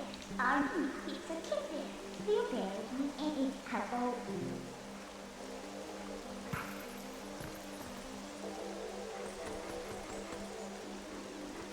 Well, it's mostly because I mumble. That's why it's hard to tell what my accent is. I'm from the U.S.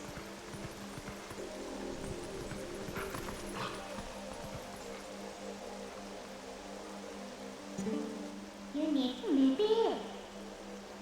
Eat you and big. Want your eat take what me.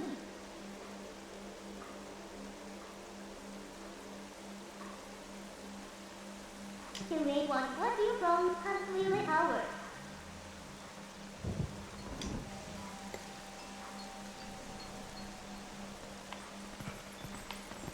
Yeah, that's true.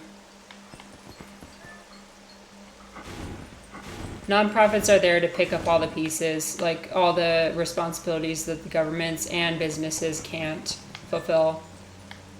And that's why there's a huge problem right now with a lot of nonprofits losing their funding.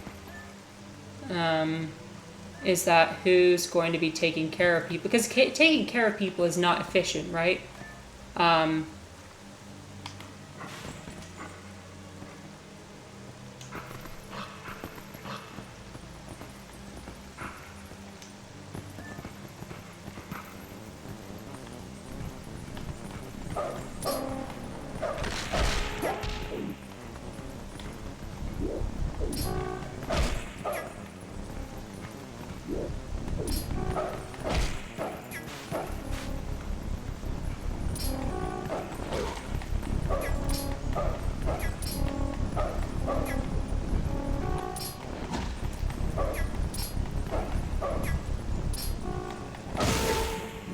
There we go, finally.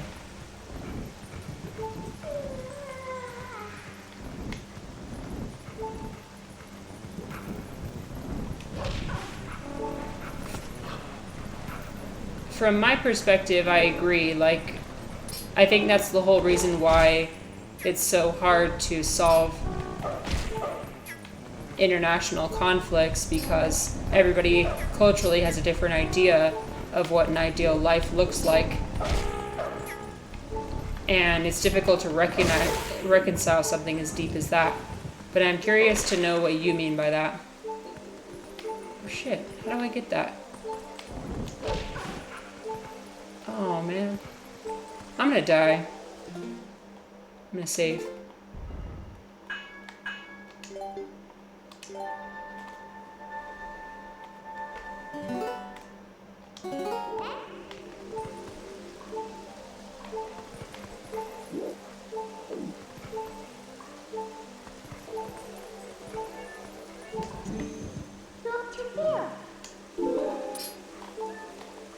Jump.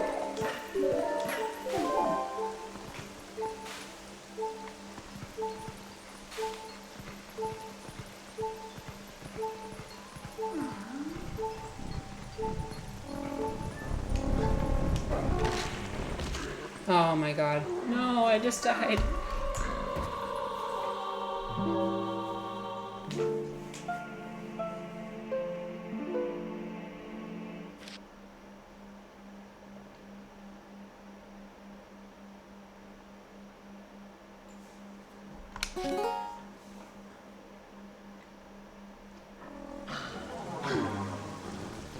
Yeah, I think I agree with that, honestly, because I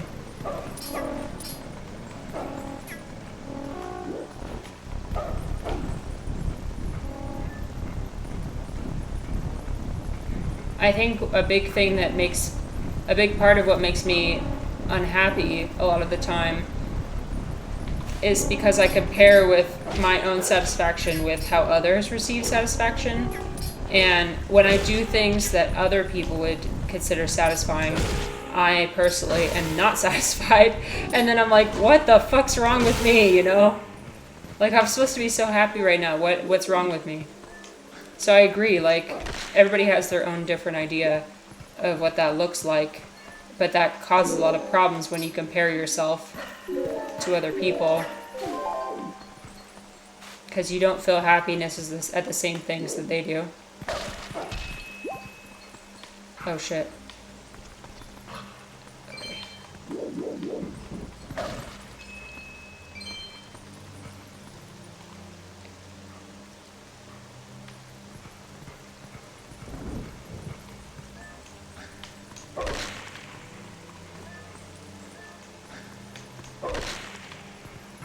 And I never really thought of that, actually, like, that...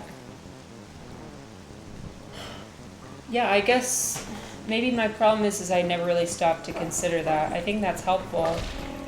That maybe that is where I receive my happiness from, is from genuine achievement. Not just, like, achieving something, but, like, feeling a sense of achievement. I think that really helps me, actually. So thank you for your insight. Shit, I'm gonna die. Okay.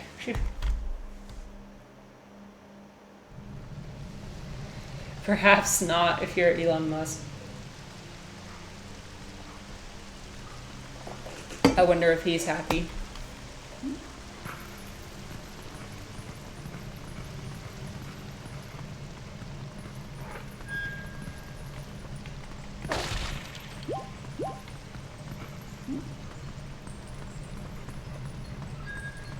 But yeah, you're completely right. Comparing yourself is a guaranteed way to be unhappy.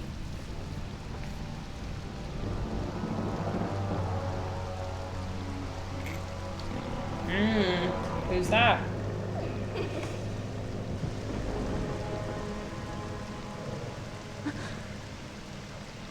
It's Zelda!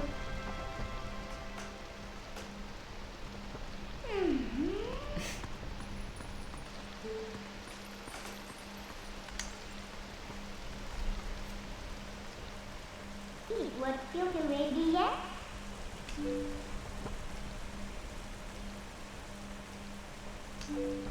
First one could be me.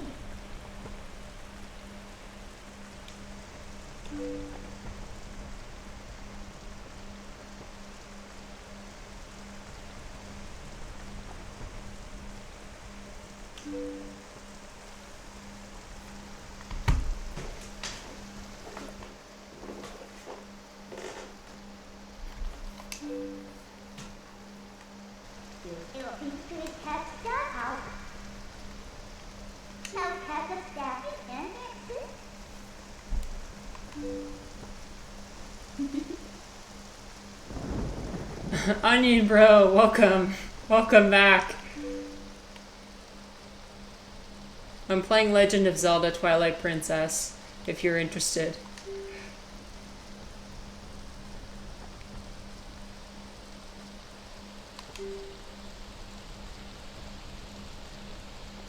Right now we're talking about how people get satisfaction from different things. So like for me, for example, I seem to get satisfaction from genuine achievement, whereas Wackett, the person I'm talking to, they get satisfaction from having a good time moment to moment. Like, probably from living in the present, which is something really important. And a huge problem with like comparing yourself to other people is like when you see somebody else is satisfied by something and you're not, when you achieve that thing, whether it be like get a master's degree or whatever, you're like, oh shit, what's wrong with me? You know, like why am I not happy? This other person, they when they achieved it, they were super happy.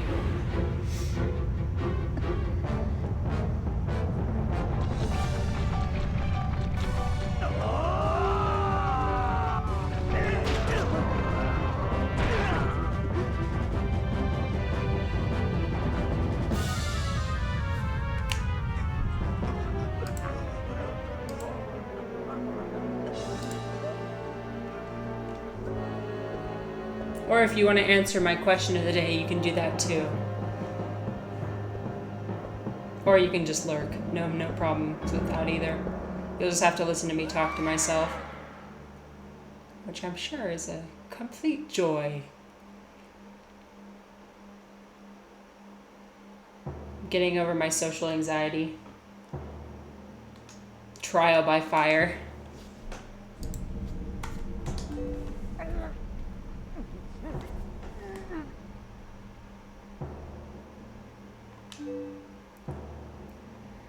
Yeah, that is true.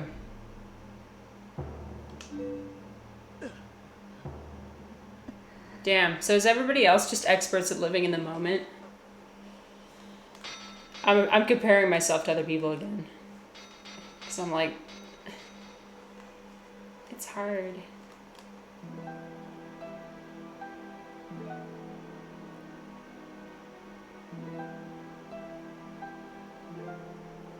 I'm glad that you guys can recognize that, though. I think that's actually really important to know what satisfies you.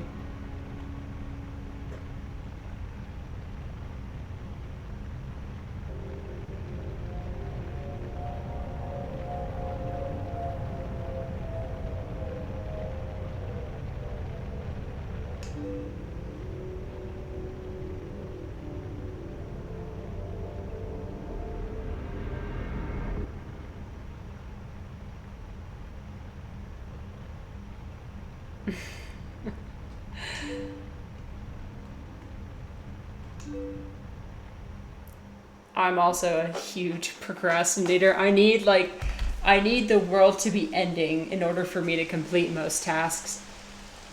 That's why working as a caseworker was something I was really good at, because literally people would be like, if you don't help me, I will lose my house. Or if you don't help me, I will not have food stamps and I will starve, you know?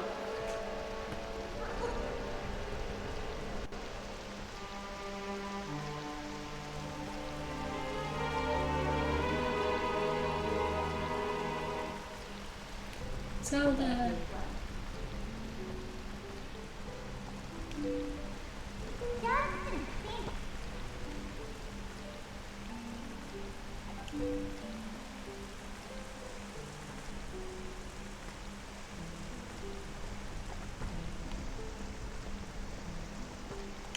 What helps you get out of your procrastination?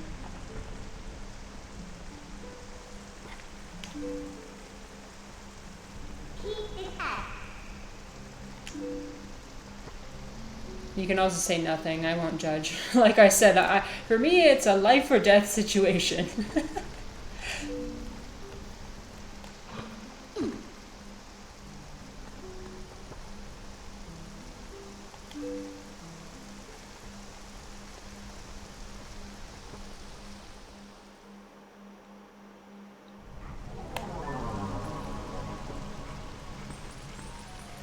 Hi, Zelda. Okay, I gotta go back now.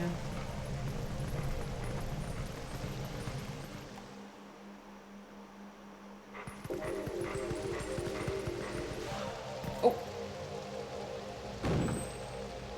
It's still going to need me. Oh, someone's coming.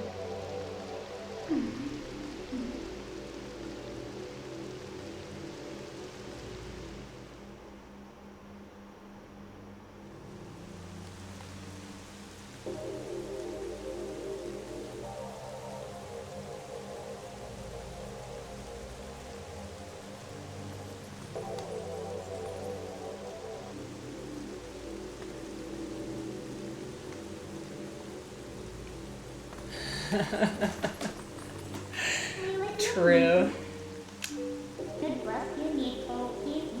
I know, because that's just positive reinforcement. Like, oh, I'll succeed this way. So your brain's just like, well, we can do it again. It worked last time.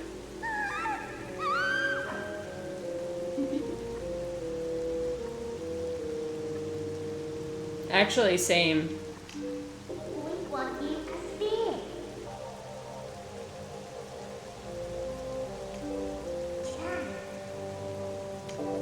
Was any my what from was to wait on When you guys are procrastinating, do you spend like all your mental? And so while the procrastination is happening, do you still spend all of your mental energy on that task? Because that's what happens to me. Like, if I'm procrastinating writing my thesis or whatever, all the weeks that I spend procrastinating, that's all I'm thinking about constantly.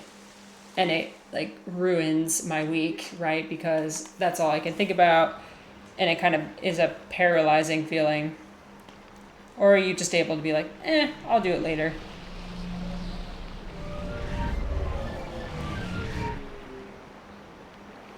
I'm going to get interested in what page to get where you need.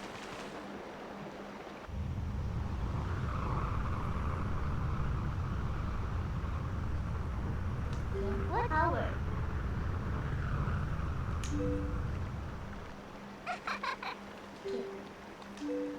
I think that's actually a really good insight.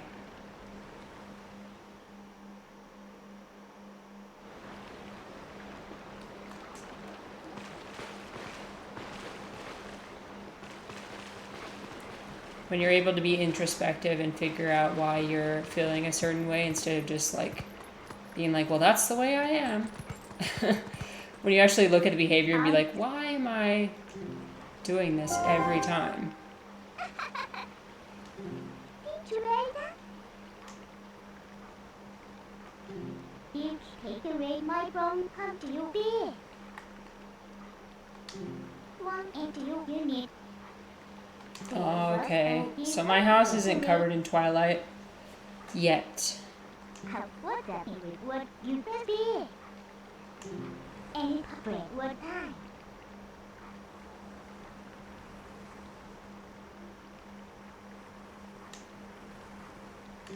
Just you need a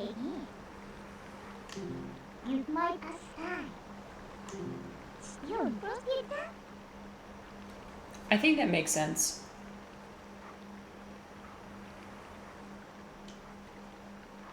The two just liking that. I think something that holds you back from being able to make that realization though is if you are using something else as a crutch.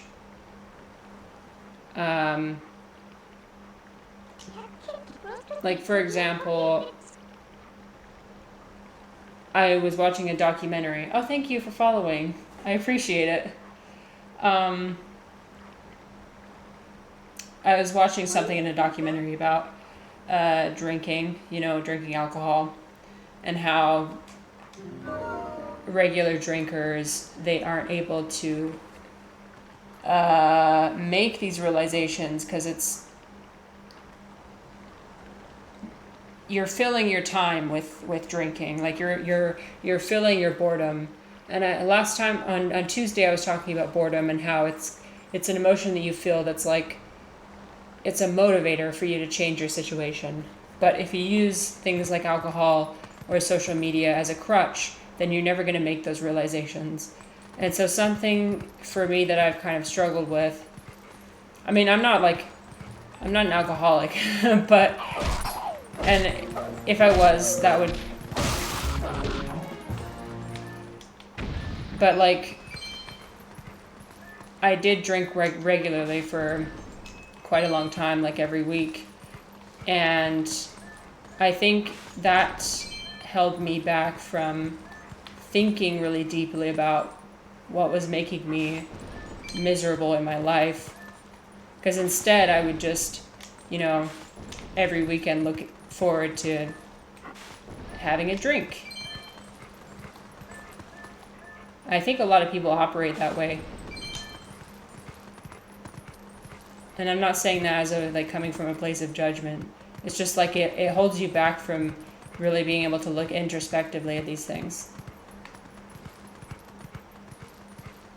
Which way am I supposed to go? I'm supposed to go this way.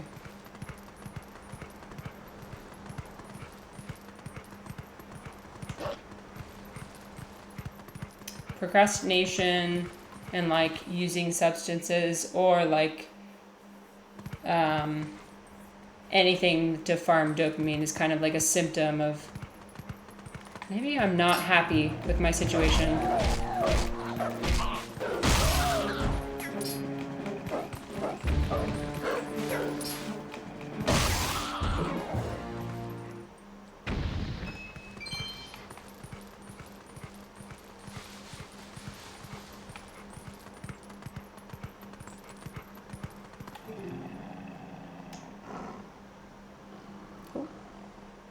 Squirrel.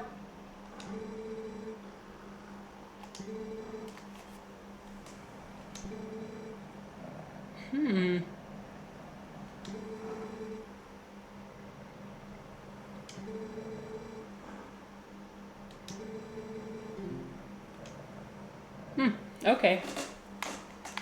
I can talk to animals now.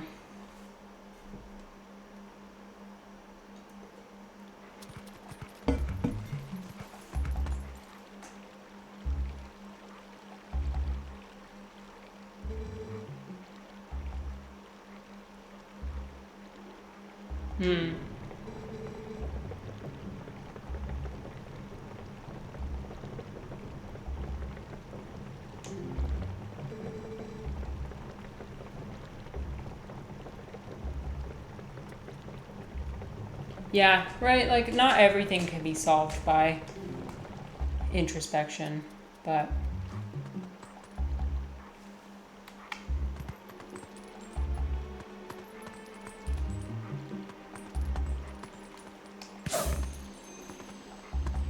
okay, what am I looking for?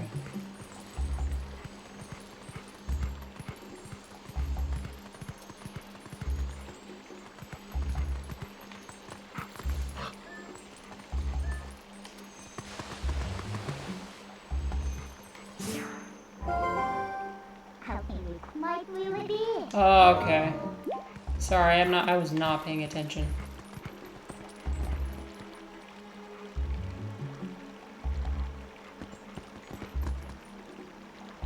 I think there might be something in here. Chicken. Ah.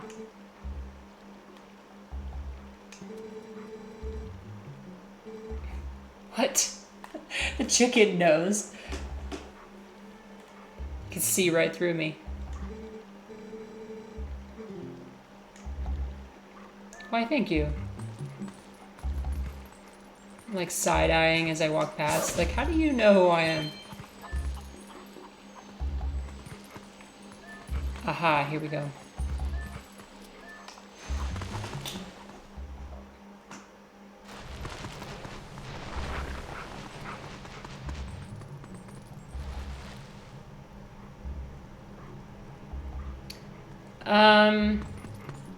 It's more of a general conversation thing.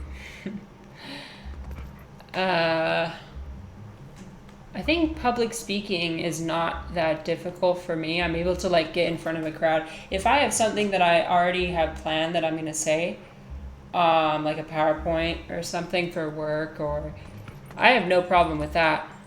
But is there anything in here?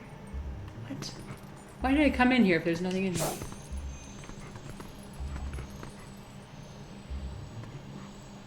Why did I come in here? Why was I supposed to come in here if there's nothing in here? So, like, I have really intense social anxiety. And so,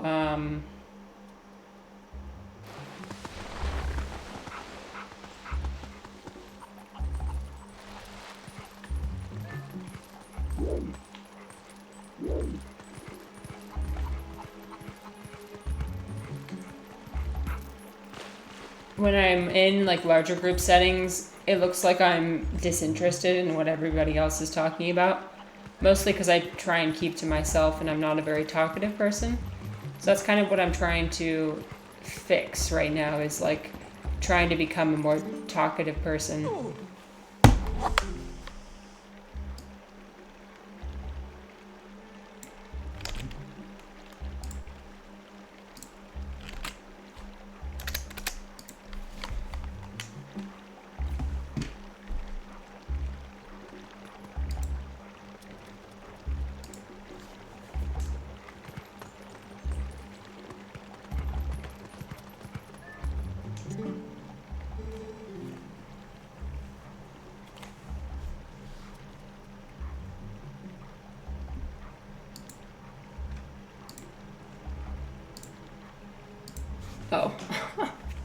Why read that?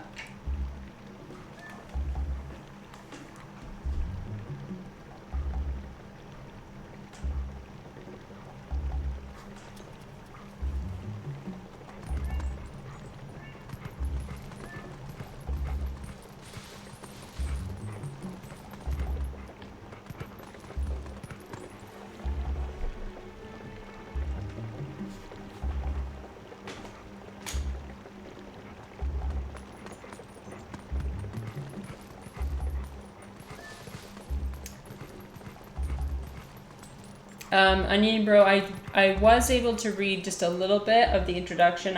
Sorry, I got kind of busy with the other things I was doing this week. But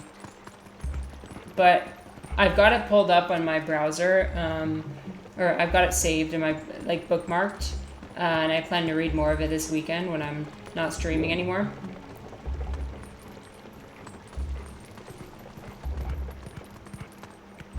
Sorry about that.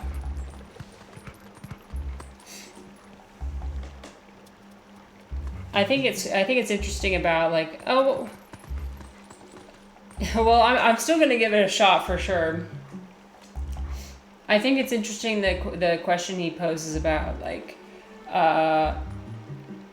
what actually occurs in our minds when we're trying to communicate something, and that's how that's more of a psychological thing. I think that's kind of interesting. Like, what is your intention when you're saying certain language, and like, why do we fuck up so much when we're trying to communicate things? Because certain people hold value to different words than others. Like, for me, I'm a very blunt person, and that also comes with just my personality, and kind of that's one of the reasons why it's kind of harder for me to interact with people. But when I'm saying certain words, I'm not intending the meaning behind them, but people are taking them for a completely different meaning. Oh, he solved all philosophy, huh? Okay. Well, then I definitely should read. Okay, where am I going? Fuck's sake. Sorry, I'm not paying attention. Okay, I think if I sneak behind here...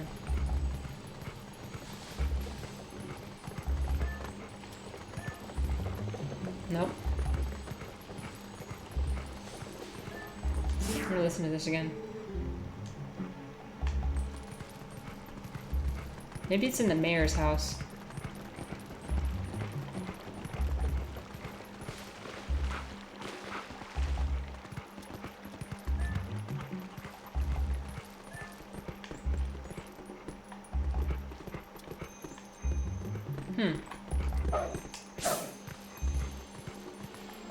Let me ask one of the chickens. Maybe they know.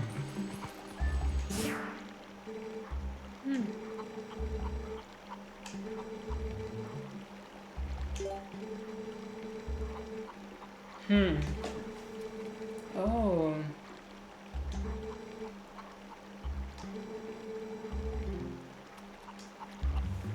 Thanks for the tip.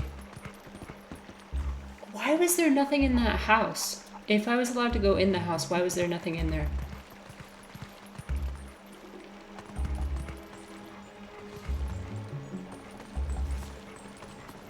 Oh, okay. I think I go up here.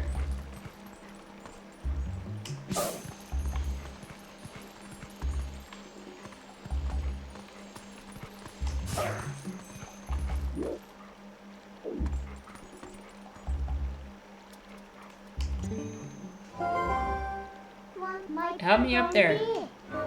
Come on, help me up there. What? Come on, this has to be how I get up there. She helps me.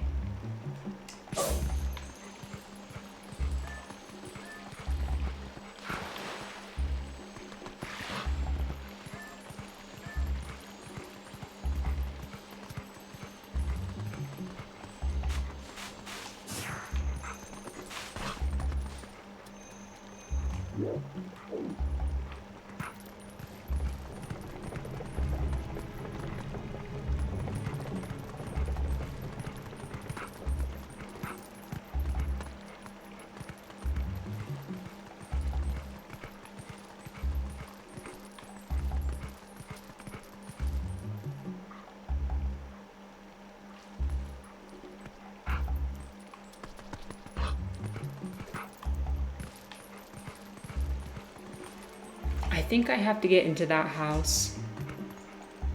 But how? But how? Help me. Midna doesn't want to help me.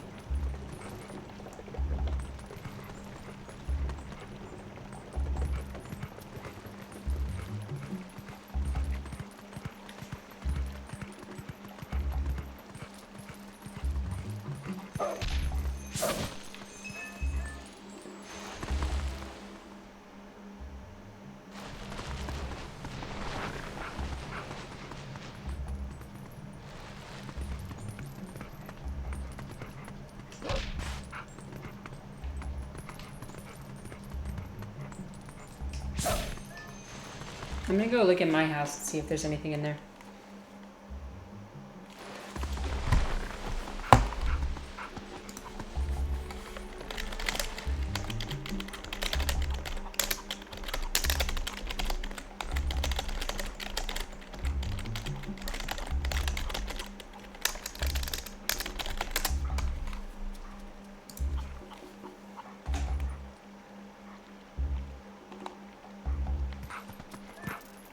Oh, you know what? I think there is something in my house.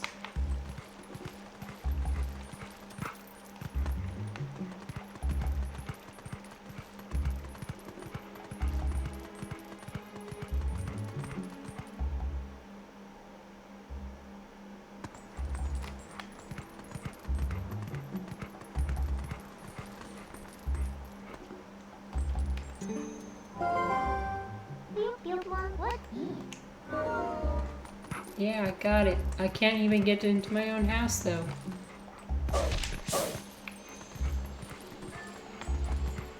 Well, shit.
Hi.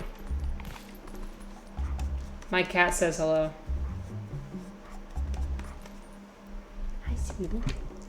Girl.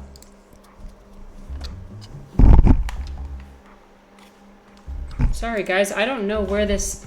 I'm still trying to figure out where to find this sword and shield. I'm, like, completely lost here.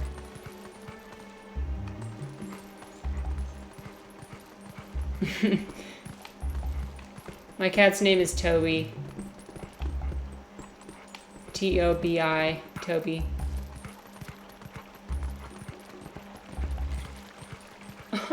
I don't know what I'm doing.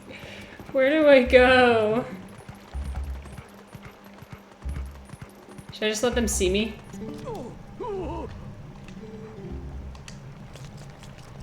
Maybe that's what I was supposed to do.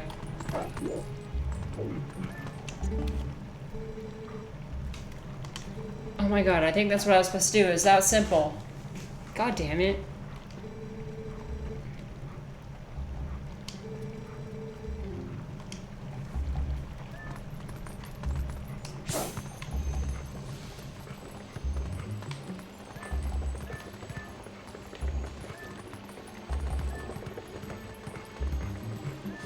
Oh.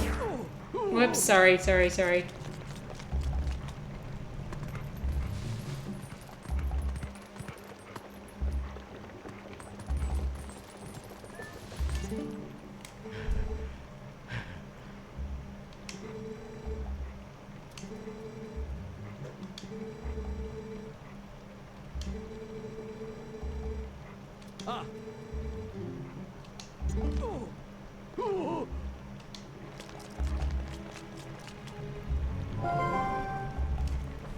Well, now we can do it. What does puppet mean? Oh, be nice. They don't know any better. Where comes the beer? Okay, I knew that I was supposed to stand on that rock, but I had to trigger the dialogue first.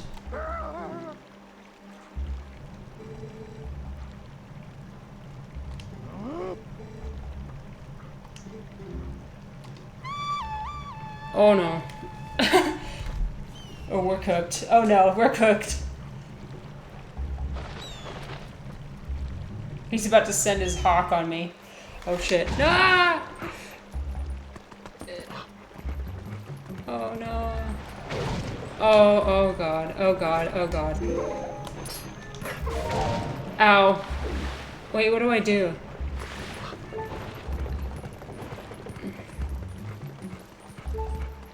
Okay, maybe I just gotta sneak back over there when he's gone. Well, this isn't helpful, is it? You need to do time. Okay, what am I supposed to do? Maybe I knock him off. Do I knock him off?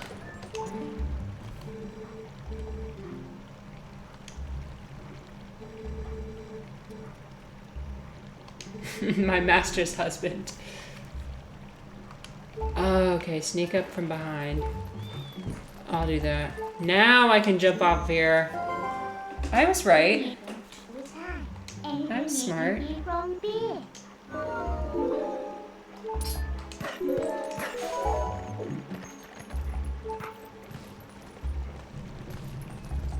Ooh.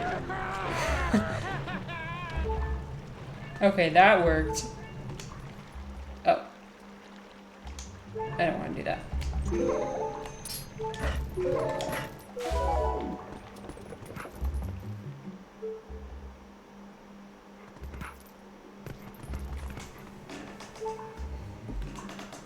Ooh.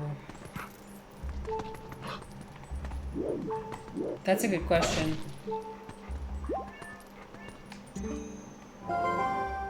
What? I would...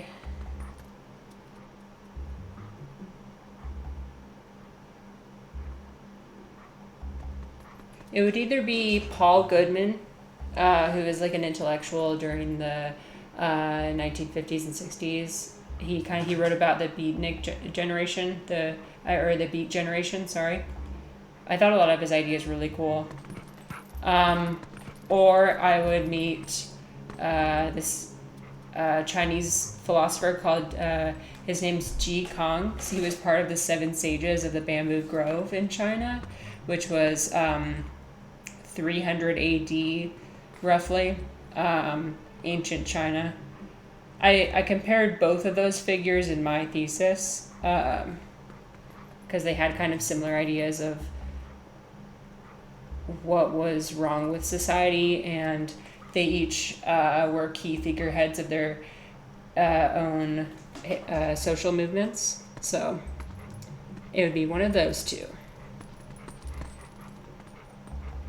I'm really interested in social movements and how they arise. So just being able to hear their opinions from their own mouths, I think would be so cool. Because like Ji Kong, he and I'm slaughtering his name, he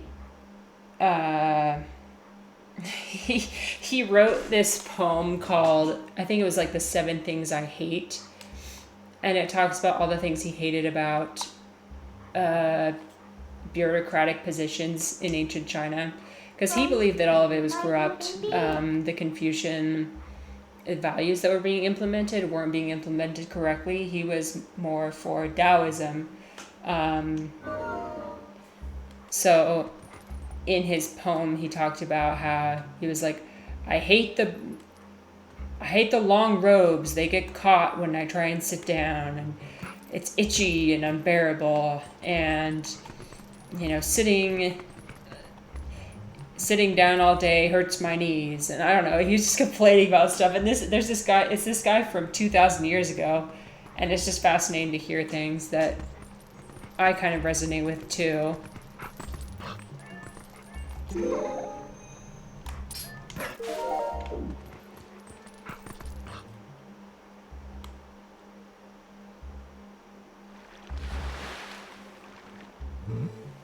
It might be difficult for us to communicate. I'm able to speak Mandarin, but not probably the classical dialect of the time. I think that would be really challenging to understand each other.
Okay, we're gonna hide back here, and it'll be fine.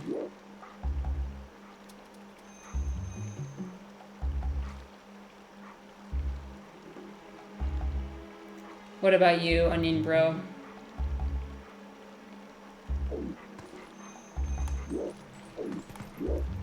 Oh.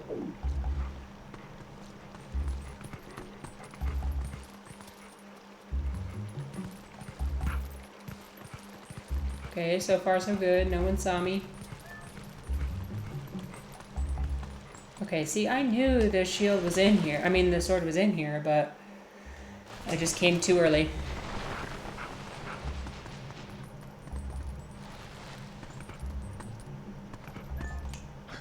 Snatch.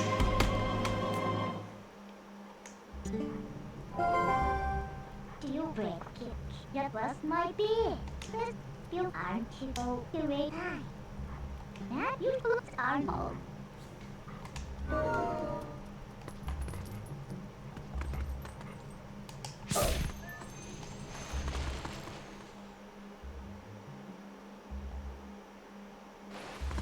That's cool that you speak Greek. How long did it take you to learn that? Was it required for your degree?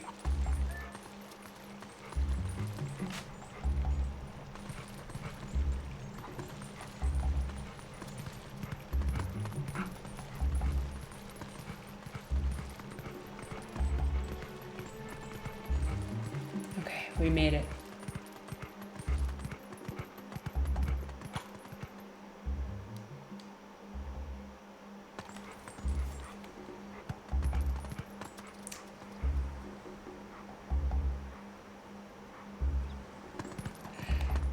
Honestly, I think that's a good answer.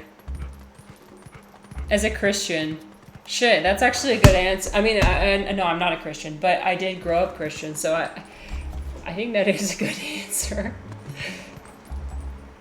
Do you think you'd be able to tell if you met him? I guess if you saw him perform miracles, right? I know we were talking about this the other day, but it's like, are you, Are you the kind of person that needs to see something like a miracle in order to believe that?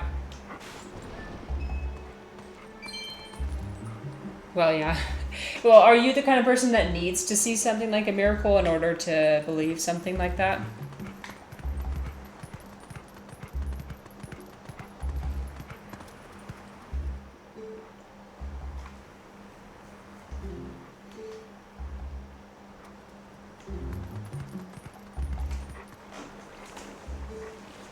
I think I'm kind of like that.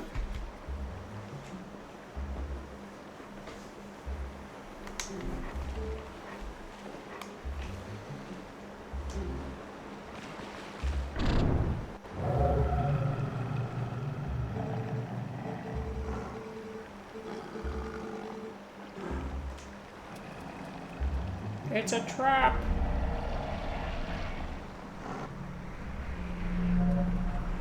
Oh my god, the mega church. So you'd bring him to the present?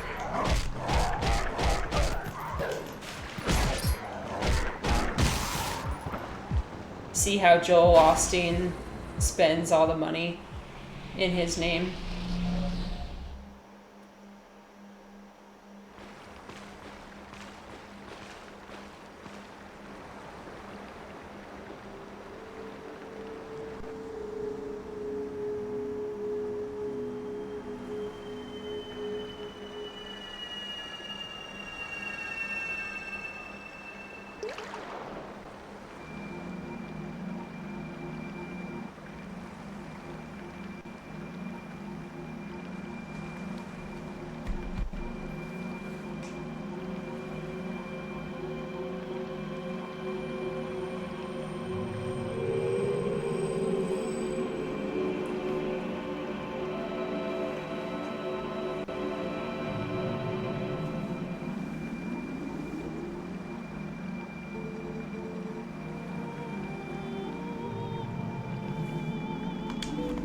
Oh, interesting.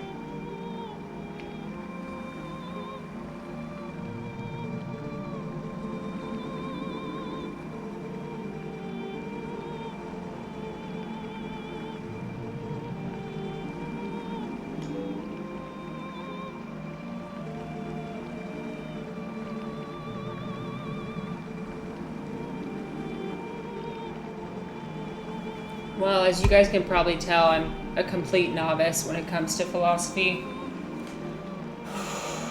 I never actually studied it formally, but I like discussing philosophical questions. But I am very much not well read, so sorry about that. But I'm definitely open to recommendations.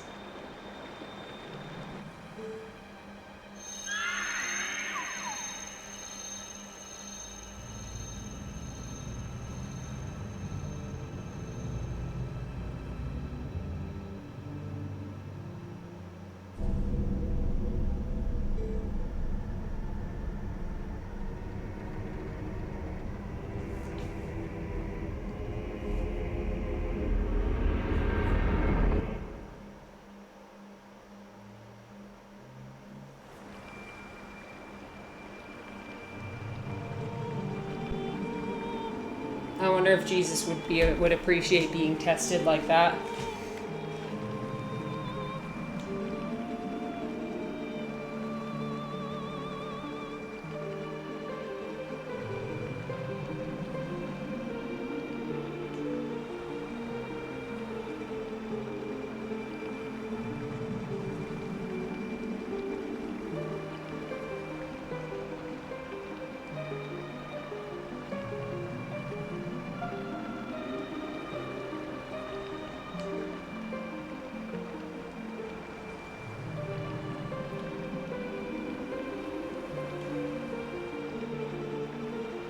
Do you guys cringe when you hear me talk about Eastern philosophy? I mean, not Eastern even, like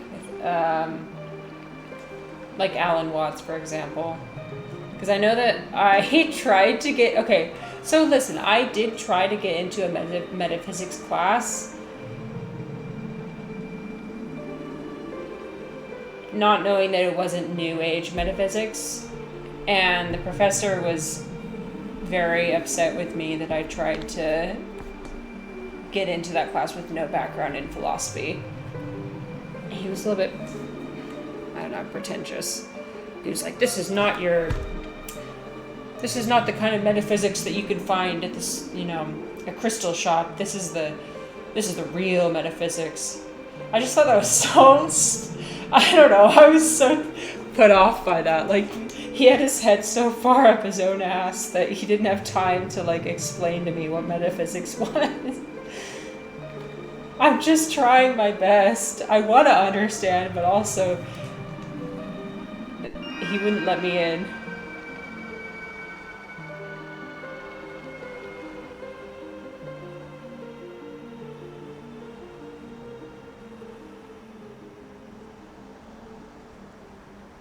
I personally have the philosophy that anybody can be a philosopher.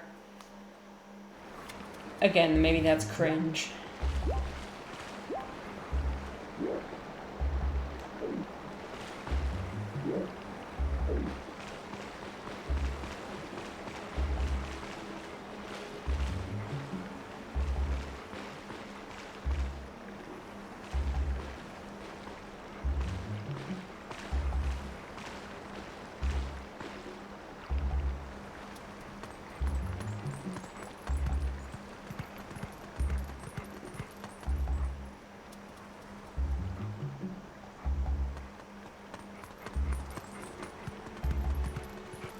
Yeah, and I'm sure Jesus encountered people who asked those questions too. I just wonder how he handled it, because that's not really written about in the Bible. It's kind of a taboo type of thing to ask Jesus for a sign that he's the Messiah. But surely he has to understand that, like, it comes from a place of genuinely wanting to believe. Just some people need more. And yeah, I completely agree. I get weirded out by it too sometimes.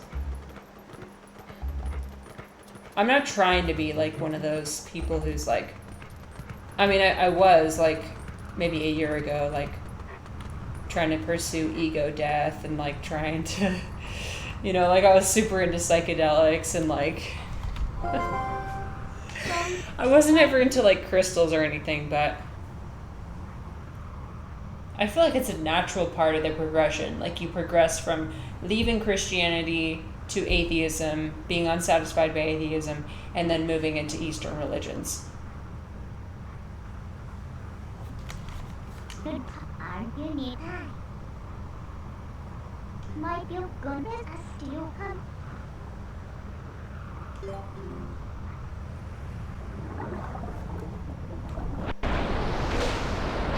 Oh, shit. She grabbed me.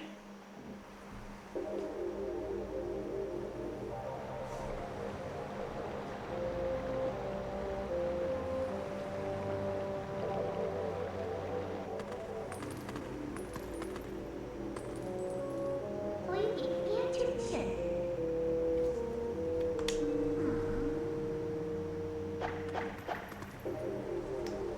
Language frontier.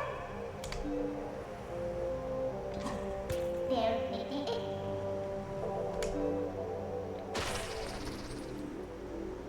Yeah, whenever I go to like a space where a lot of people are discussing things like Eastern religions,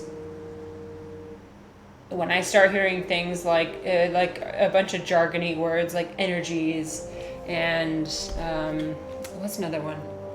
I don't know. They're just talking about their energies and the alignment and the solar plexus and they just start throwing out those terms. I'm like, okay, I don't know if I can handle this. It's a little bit too much for me.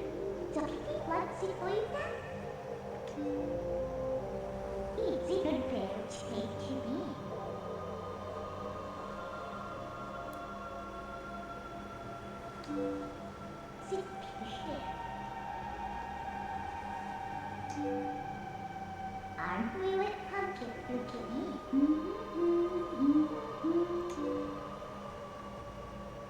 My help!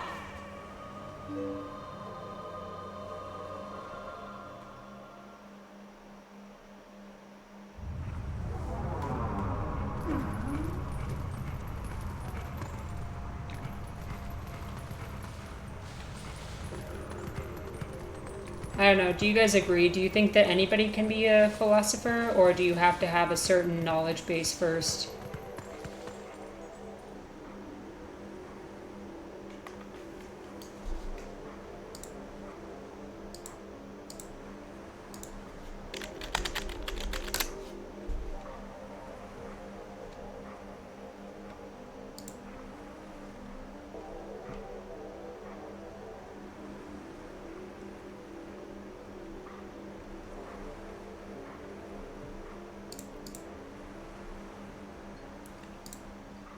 I think with paganism, maybe it's because of the taboo around it among Christians. Well, I honestly didn't really ever look into it. I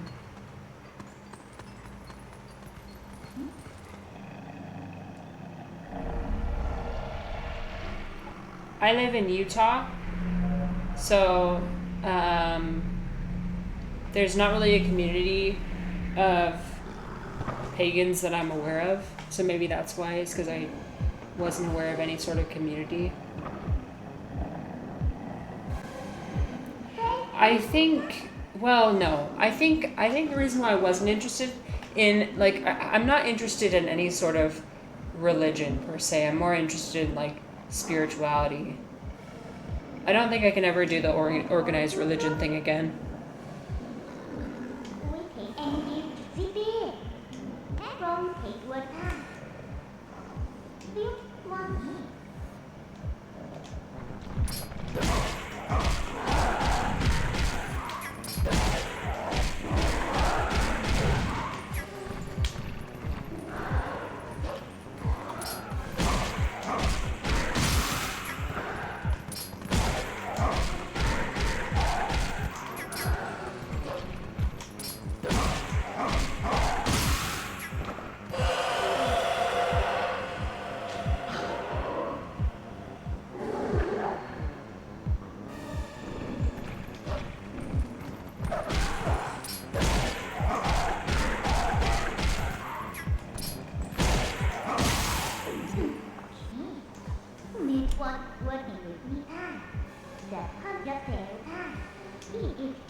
Oops.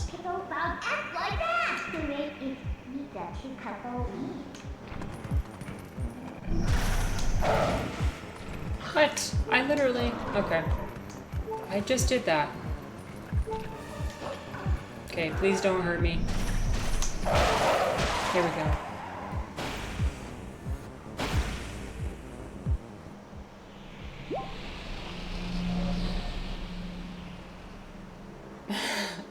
Oh, really? Well, that's interesting that you have that perspective. He's just seemed very pretentious and very, like, gatekeepy. I don't know, maybe he just dealt with too many people who annoyed him, and so he wanted to keep those people out. But I was genuinely coming from a place of, like, wanting to understand and think empirically about something like that. So he wasn't really a great example for how a professor should be.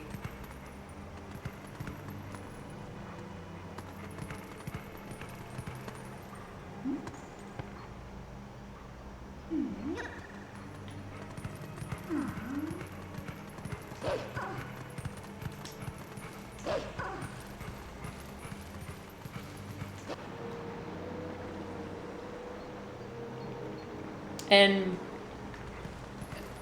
by the way, it's not that I have anything wrong with organized religion. It's just,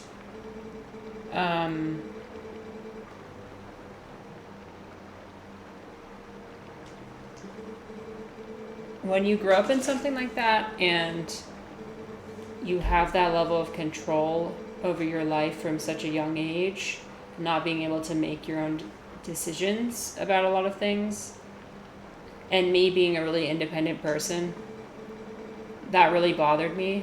So I didn't ever want to put myself in another context where my actions would be, like, predetermined. I'm not saying it's they're controlling. I'm just saying like, I didn't want that like social pressure to conform again.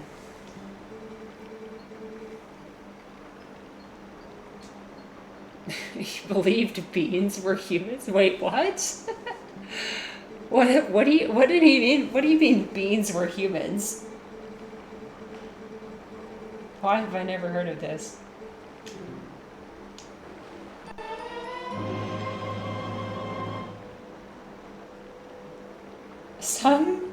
Sometimes I feel like if you're a philosopher and you think about things too hard, you end up down some really weird rabbit holes, like thinking that beings were humans. I don't even know what that means.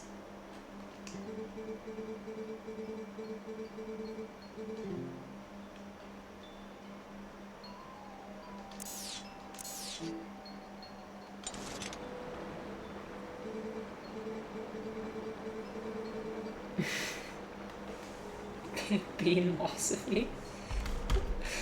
What the hell?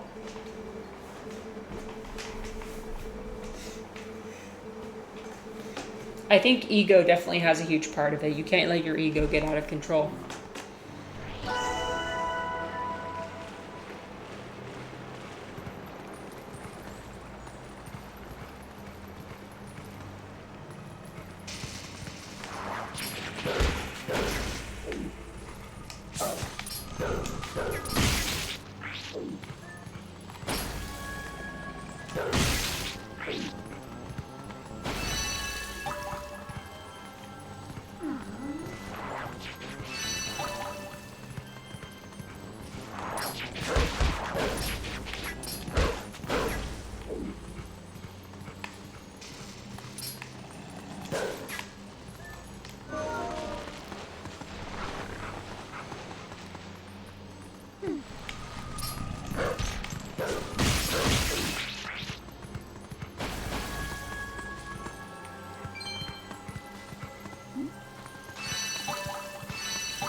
I'm just running past all these. I'm like, I can't be bothered. I can't possibly.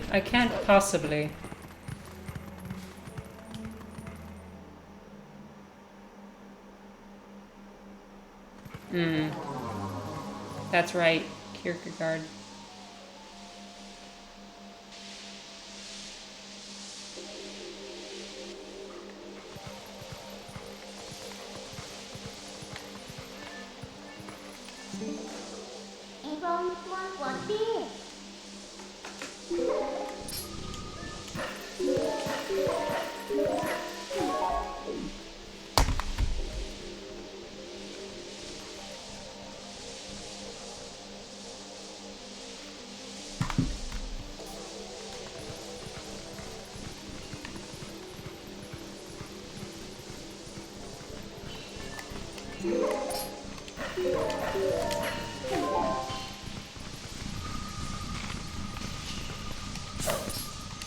There's a little bug. Ew. They're gross.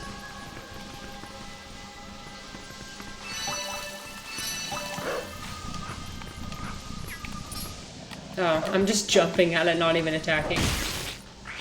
That's helpful.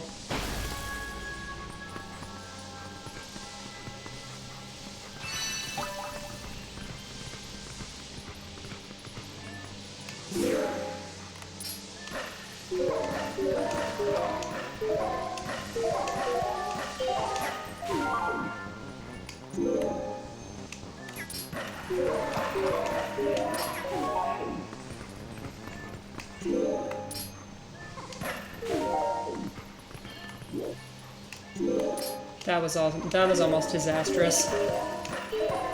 Oh shit. Okay. There we go.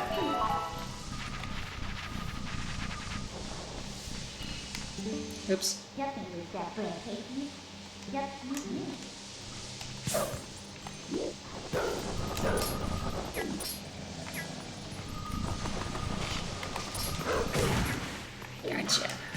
I gotcha. Oh, get back here. There we go.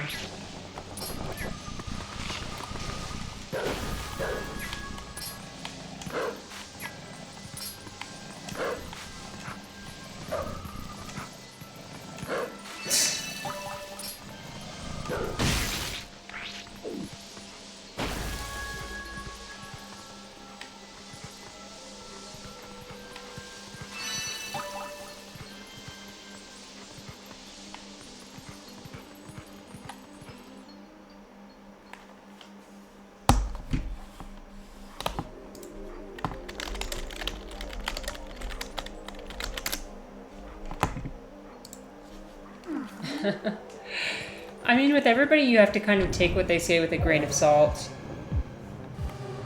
But I also don't think that if they say one kind of insensitive or outdated thing like that, that it ruins all of their ideas and you can't listen to them ever. Okay, where's the other one? Because, like, Paul Goodman, for example, the intellectual that I was interested in, you know, basically everything that he talked about was from a man's perspective. He kind of left women out of the conversation, but I still thought his ideas were really interesting, especially about how man is separated from nature, or a man became separated from nature, and then they were just realizing that after the World War, you know, as urbanization started to take hold and communities were transformed.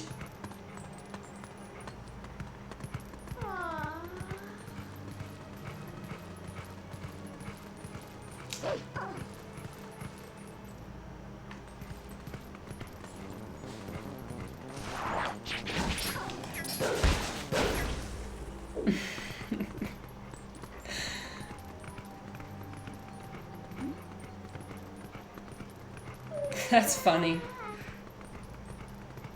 Strange, but funny.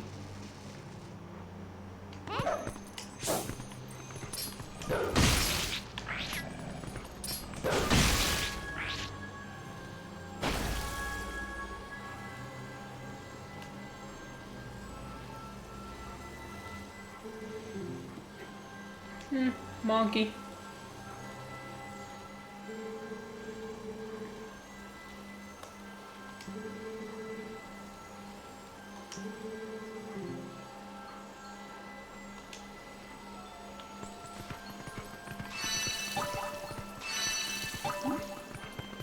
Just got a couple more.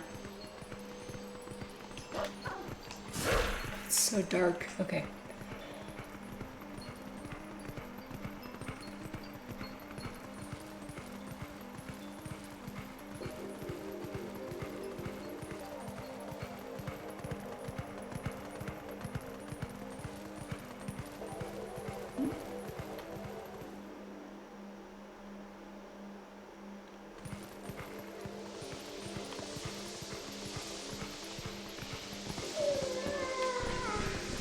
I'm gonna go this way. Can I go this way? No.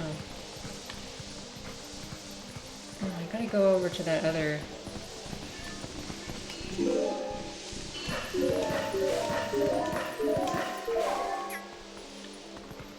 Oh, shit.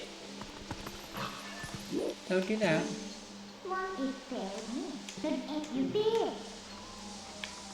I'm listening. There we go.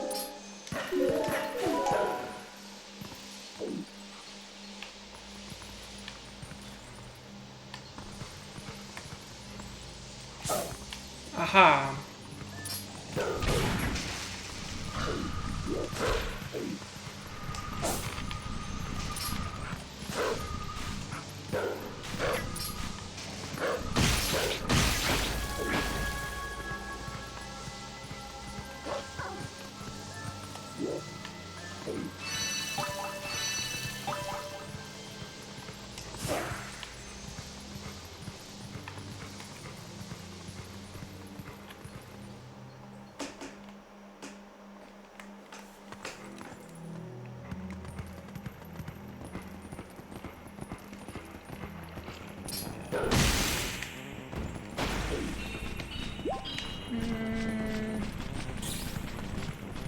think I'm supposed to go this way.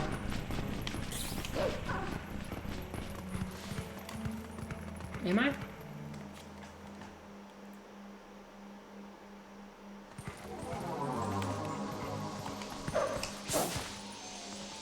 Oh yeah, I am. My bad.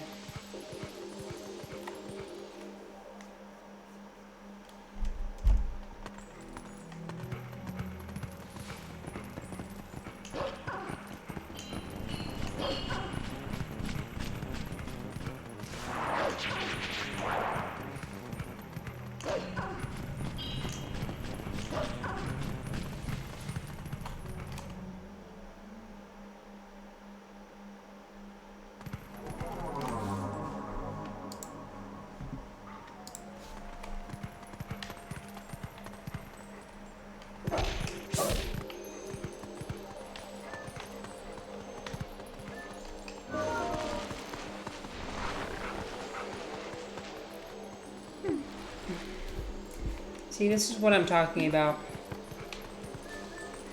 If I don't have anything interesting to say, I just won't say anything at all.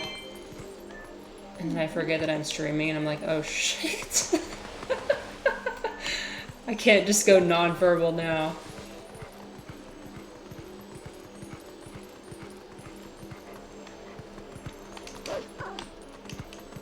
What do you mean I have to talk to people?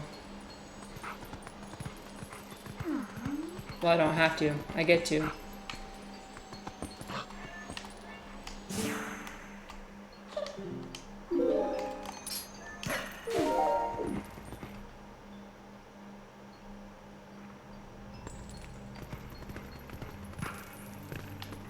Where are you, little bugs?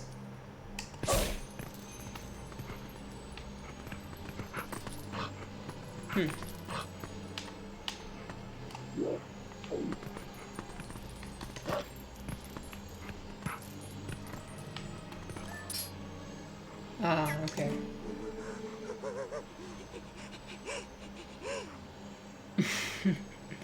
Thanks for saving the day, Onion Bro.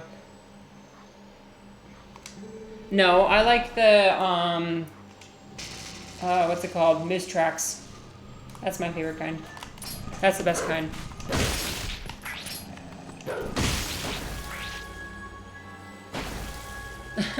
Yes, this is on Dolphin.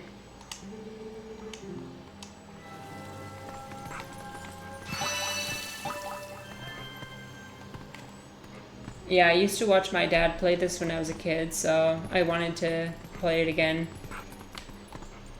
Nostalgia is a pretty powerful memory, so I mean a pretty powerful thing, so.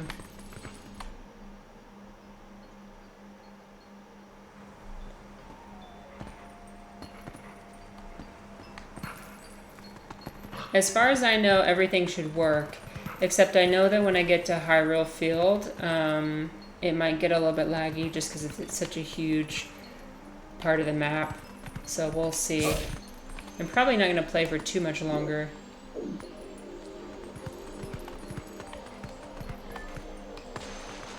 Because I don't want to be that streamer that just sits there and says nothing.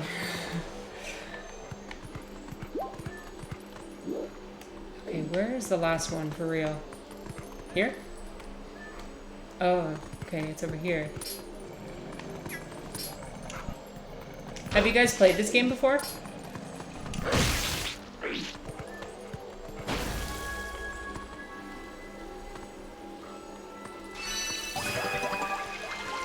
Woohoo!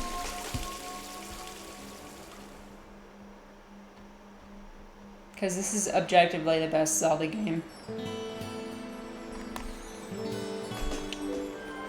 I mostly like the art style and like the deep fantasy aspect of it, and just the overall vibe is really great.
Oh, that's cool. I haven't played the older Zelda games. I imagine they're pretty fun though.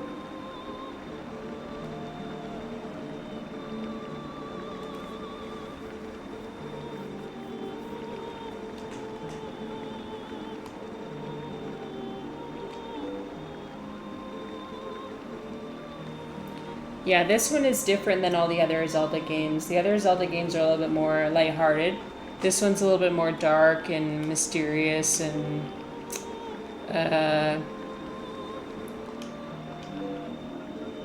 just unique. I especially like the character design, especially for Zelda and Midna. Midna's like the little demon character. Her final form is absolutely amazing. I actually had a huge crush on her when I was a kid.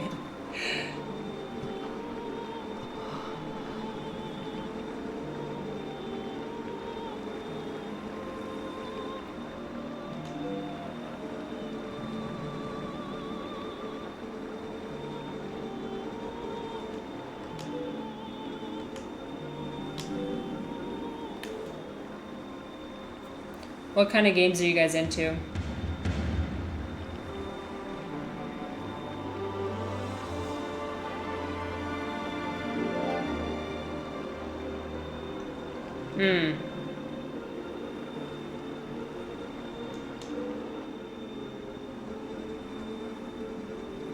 Yeah. I haven't played that one actually.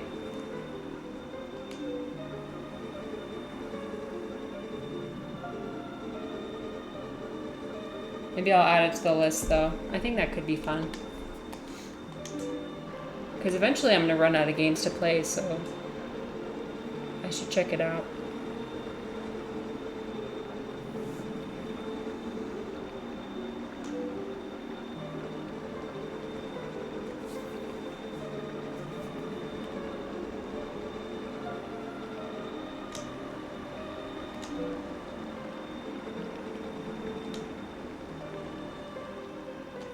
Okay, I gotta go to the forest temple.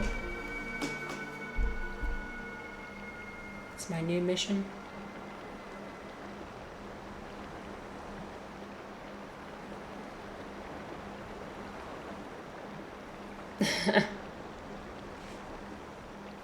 Battletech, I haven't heard of that one. Let me look it up.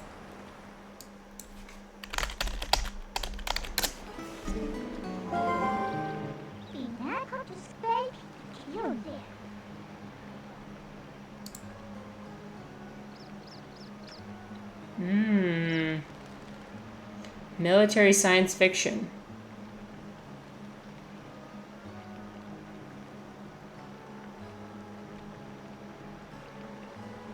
Is it turn-based?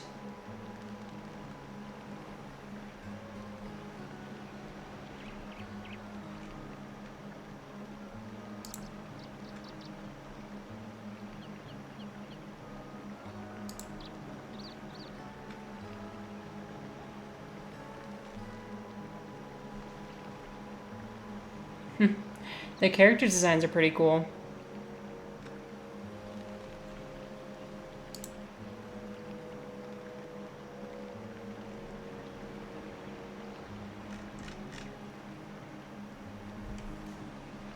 Oh, I see.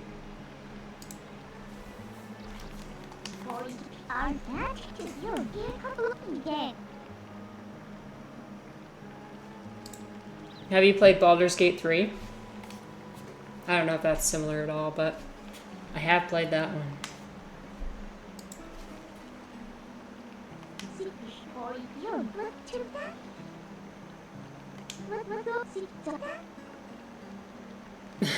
Big stompy robots. Accurate. That's what I was seeing when I was looking it up.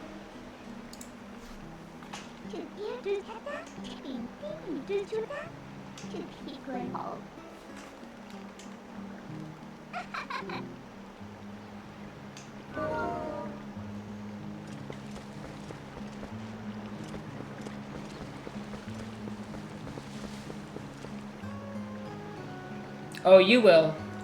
Oh, you will. You will definitely spend too much time on it.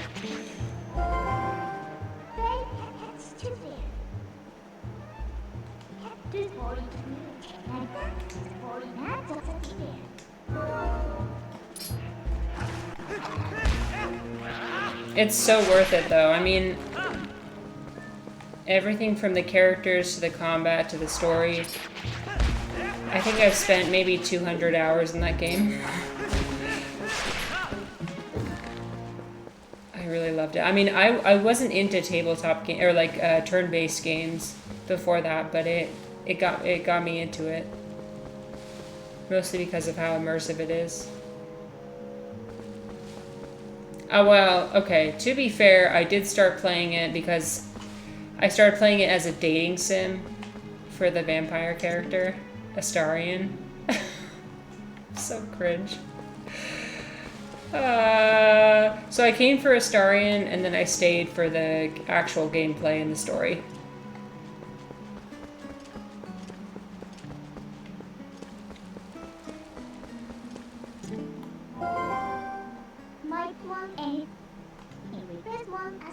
Oh. My bad. I think I have to get a key. Maybe this guy will give me a key. You have a key? Key?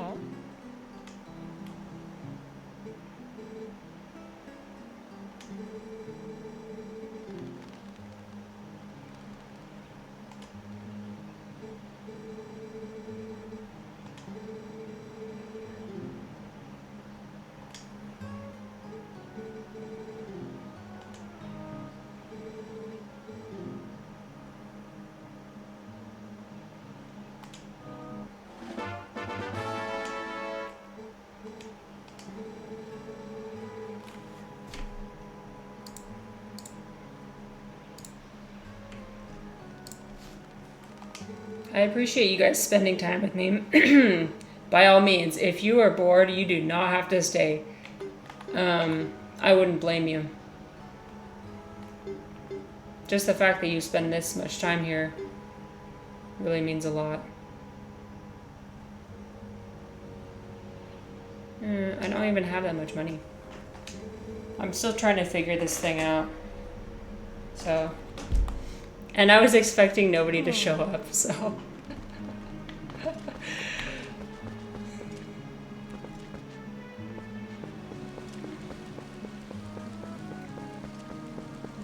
I promise I'll read that Wittgenstein book, though. It is really on my list. So this weekend I'll look into it, and then if you end up coming back, I'll be there. I'll be prepared with things to talk about. Oh yeah, you must be tired. I forgot you're in the UK. Wow, all the way from the UK. That's pretty cool. What city do you live in? You don't have to answer that, but...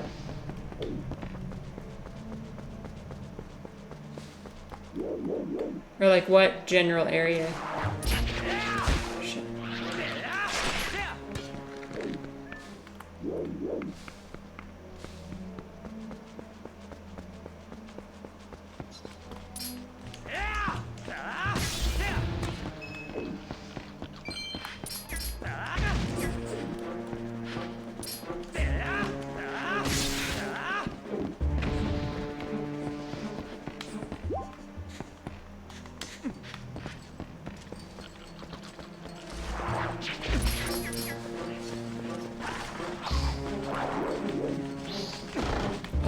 Literally. Okay.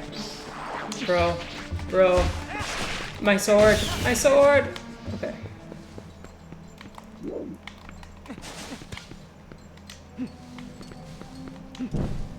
Well, I'm also open to feedback, so if there's anything you guys think that I could do better with this, by all means.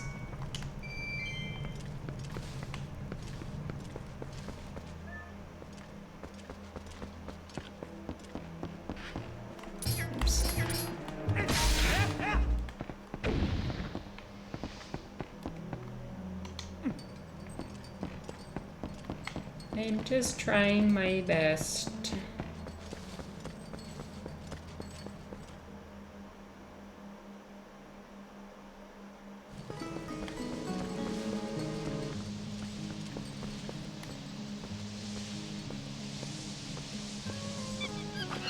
Aw, thank you. Well, I hope you enjoy your night. Thanks so much for spending time with me.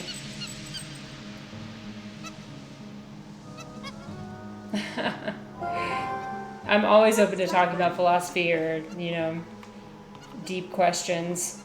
It's just sometimes difficult to think of them while I'm playing. But I think as I go on, that's going to be one of my goals is I'm going to write down a lot of different things that I want to talk about. I tried doing that today, but anyway, I hope you enjoy your night, and thanks again. I'm probably going to stream next Tuesday is going to be the next time, next Tuesday. So, I don't know, today's Thursday. I mean, yeah, today's Thursday. So probably like Thursday night for you? I don't know. Shit.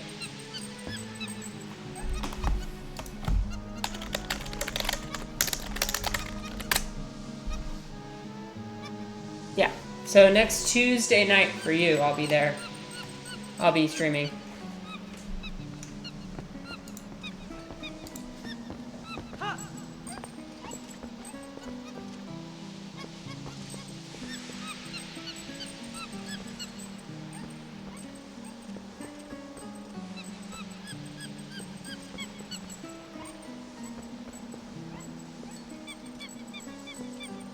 Wow. How amazing.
Something drooling over there. Got him.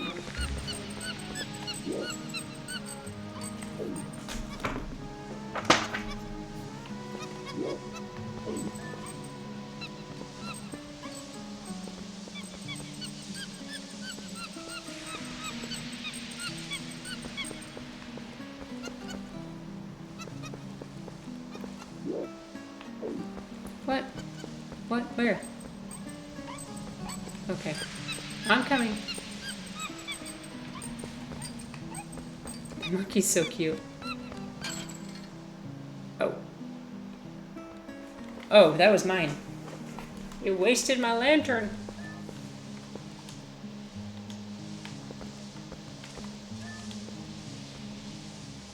You got a empty lantern. Gee, thanks.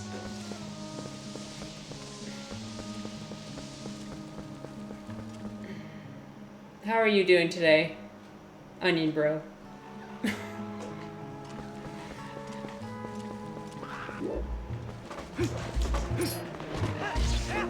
Anything interesting happen?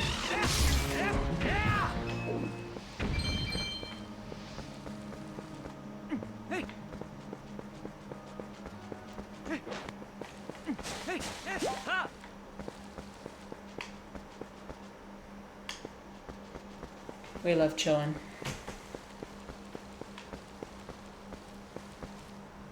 Oh, I'm gonna get more oil.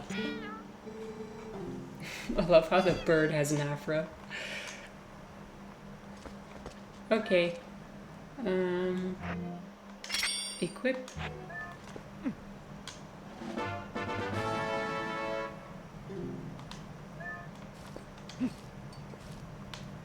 Oh yeah.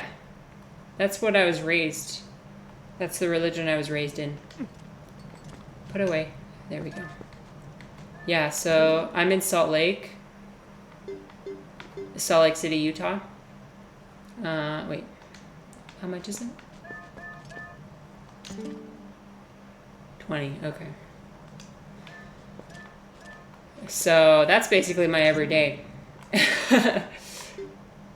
And when I was visiting family for Memorial Day weekend, I went to a place that was even more Mormon than Salt Lake, which is Logan, which is like 75% Mormon. Holy shit. Now that I've distanced myself from all that, you know, I used to harbor a lot of negativity and kind of, I don't know, antagonism, but they're just people, and oh yeah, that's definitely a thing. My sister's gonna go on a mission, actually. There's definitely the pressure to go on a mission. I mean, and not as much for women. For women, it's more of a choice. But for the men, it's like an expectation. It's like a requirement. If you want to be a good Mormon, and I'm not saying that in a patronizing way, I'm just saying it is the expectation that you go on a mission. And they usually send you to like like the last place you want to go to. It's like a known pattern where, like, if somebody says, oh man, I don't want to go to Arkansas, then their mission call will just be sending them to rural Arkansas. So it's like, you should say, I don't want to go to Hawaii, I don't want to go to, and then you'll end up getting sent there. But yeah, so some pretty strong expectations, like not drinking tea or coffee. Tonga for sure. And they tell you what language you're going to speak, and you just have to learn the language, and you don't get a choice, you just go.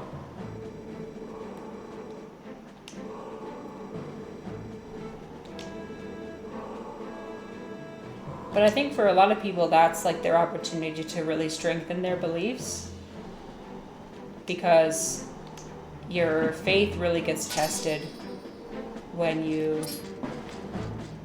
Oh, I did not pay attention to his instructions.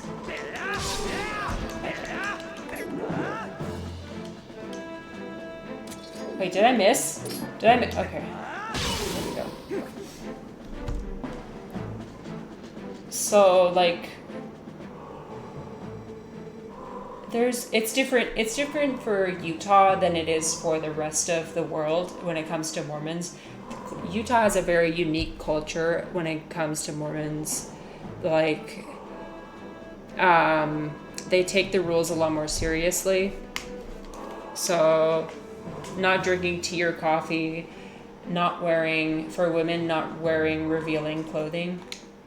So I remember I got bullied as a kid because I wore a 2-piece swimsuit, and people called it a bikini, and they made fun of me, and it was like a really traumatic moment.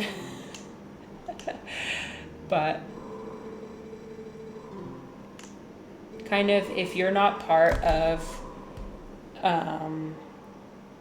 the LDS religion, it's kind of hard to find a sense of community unless you're an ex-Mormon, which the ex-Mormon community is also pretty strong. But a lot of that they have kind of harbor negativity and resentment, which I don't anymore. I used to, but I don't.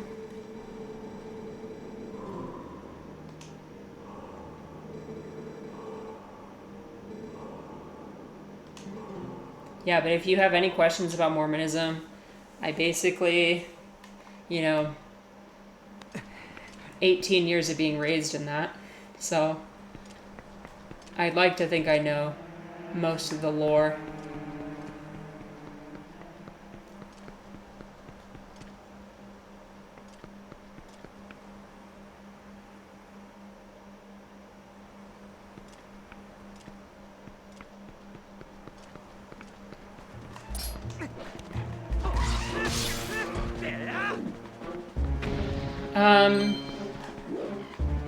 No, I don't think I would because, well, first of all, in the community I was raised in, 75% are Mormons. So there wasn't even that other community in the first place to like interact with.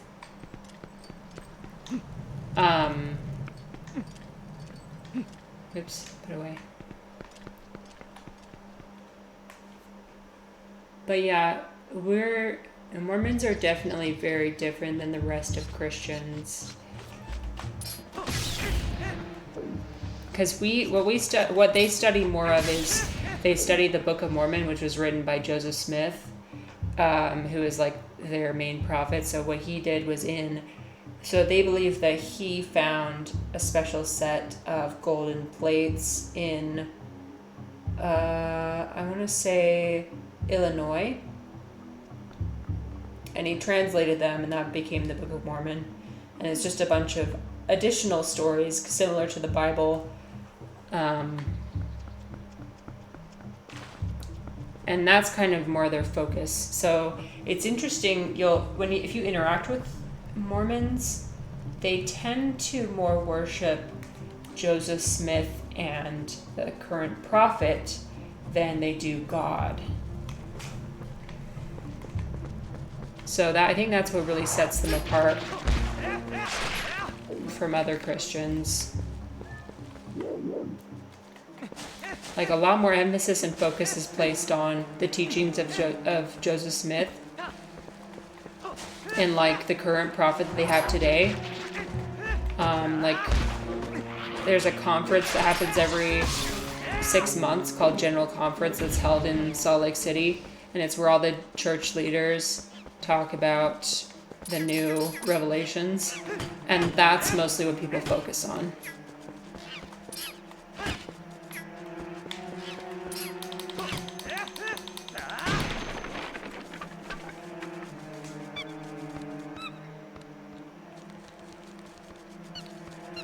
So, like the modern prophet, he's not a descendant. He's somebody that they say is called by God.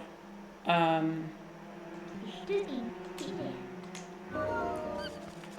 think there's a prophet, and so the whole structure is very bureaucratic. So they've got like the prophet, and they've got the first counselor and the second counselor, and then they've got like this, basically it's almost like a legislature of 70, and then they've got the 12 apostles, and it's like this whole organization. And so the prophet is like, I think he is elected by the other members, or he's called by God, But it's the prophets that announce things like, oh, you can't get double ear piercings, or the coffee thing was a Joseph Smith thing. But the prophets today are like, oh, you can't get double ear piercings. You can't women can't wear tank tops or bikinis. They need to stay modest.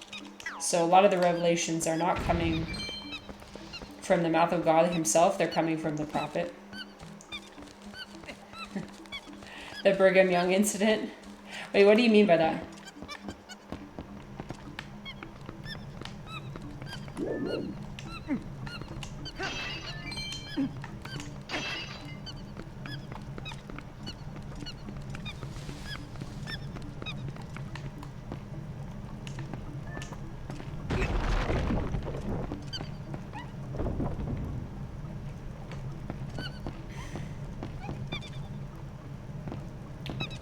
There's actually a part of me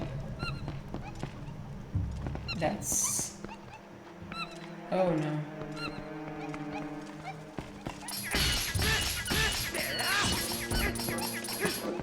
Sorry, I'm hitting the wrong button. Oh, yeah, so let's see.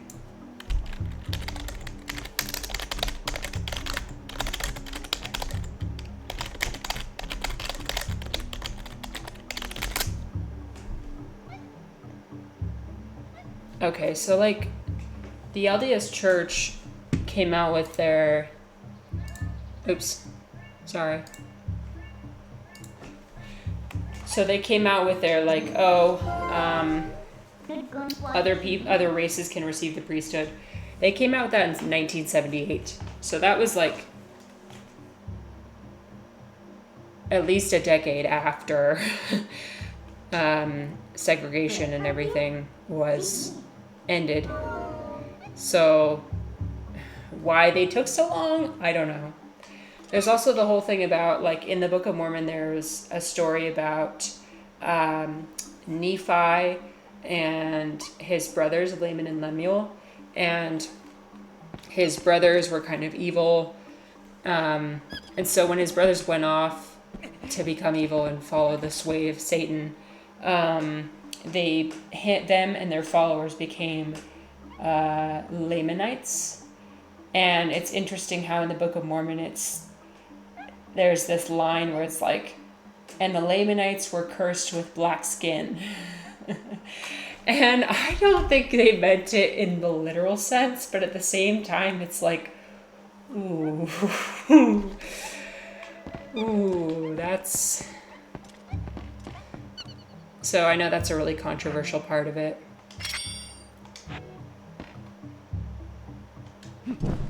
So people hypothesize that that's why it took so long for them to allow different races to enter or to receive the priesthood, just because of that part of the Book of Mormon where the evil Lamanites were cursed with black skin.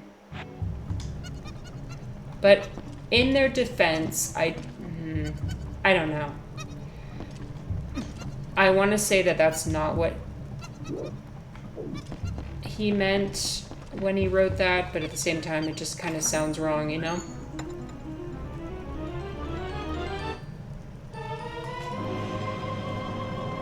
Because, like, I distinctly remember when I was a kid reading a picture book with my parents. God, I really hope my parents don't see this.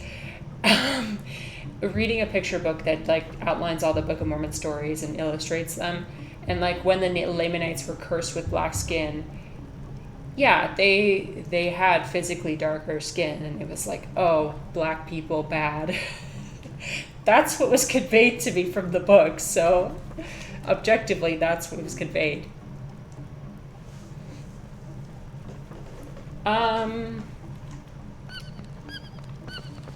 They didn't, at least in my experience, they didn't really talk about other religions that much. I mean, all other religions were incorrect. Like, they didn't have the full piece. I mean, the full picture. And so it was the Book of Mormon that provided the last piece for the whole picture to be understood. And so they see other Christians as kind of missing that revelation that the Mormons have.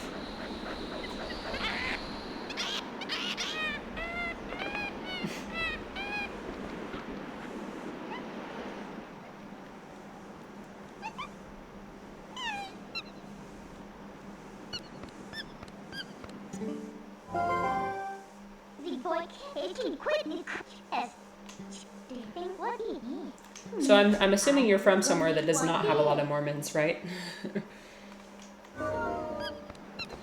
Are you from the US? Oh, shit. Wrong way.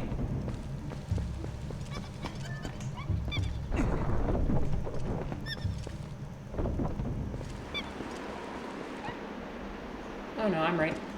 Not supposed to go that way.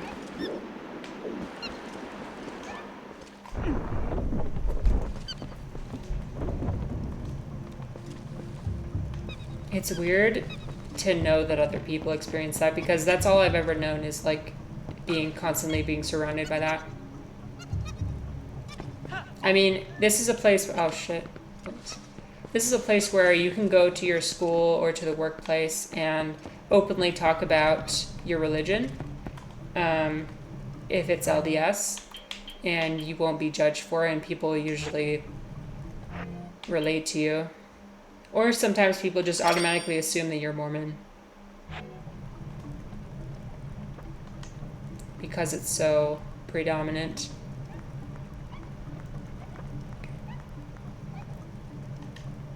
Oh, man. Okay. Oh, really? No, I know this is gonna work. Why doesn't that work? Oh, maybe it's, I need something else. Boomerang.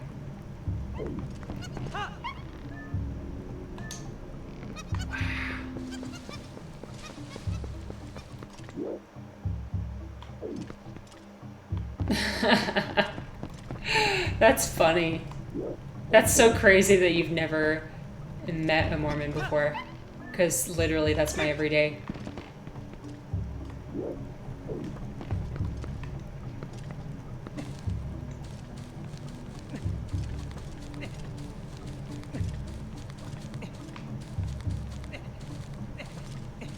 And I mean, you'll see a church. You'll see a church here on, you know, every few blocks or so. I mean, they're everywhere. And I think we've got at least 3 different temples, which is different from a church. That's where more of the serious work gets done. Yeah, I think we got 3 different temples in our city.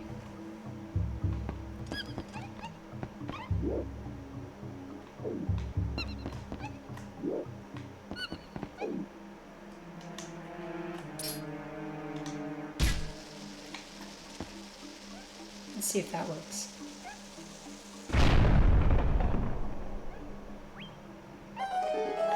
Yeah, so one thing I do think is interesting about like the LDS lore is how they believe there's different levels of heaven. So there's 3 different levels.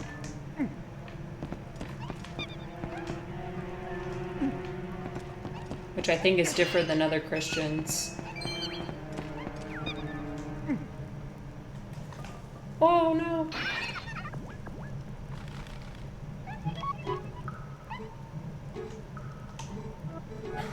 Such a strange looking creature.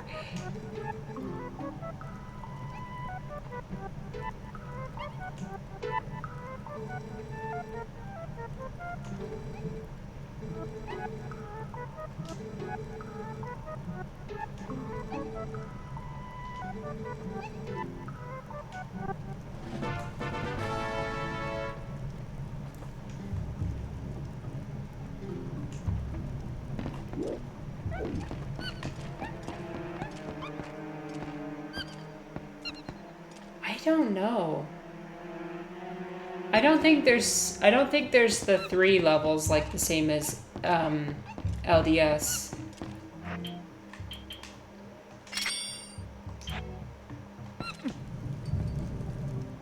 And it's interesting because people always get into really deep discussions about who's going where.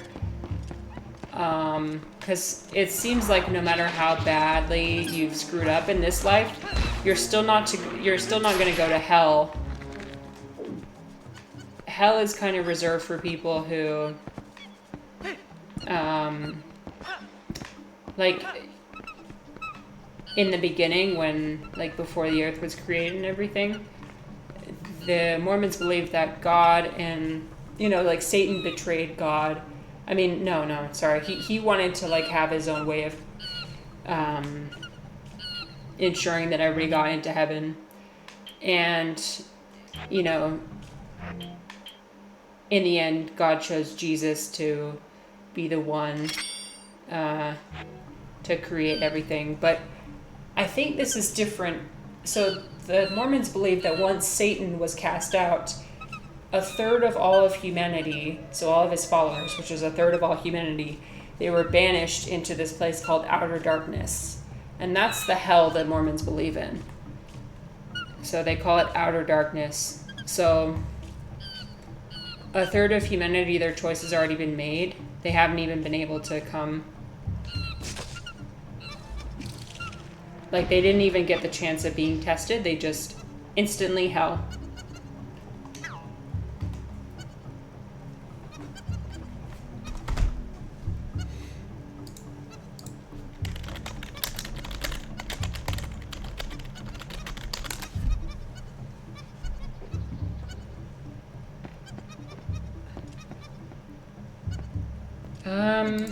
That's a good question. I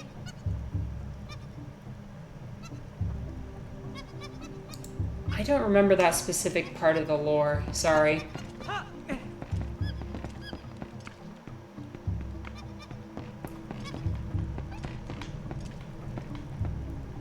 Again, like, the stories of the other people were there for sure, but a lot of the focus when I was growing up was on Joseph Smith and his life and the teachings of the modern prophets. Everything else was kind of secondary. What do regular Christians believe about King David? Okay. I need the key.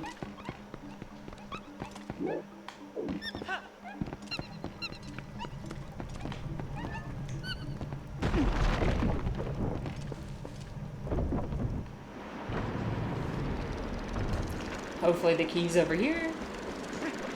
We'll find out.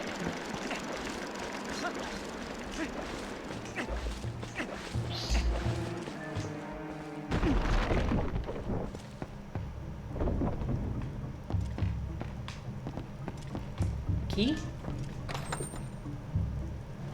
The key!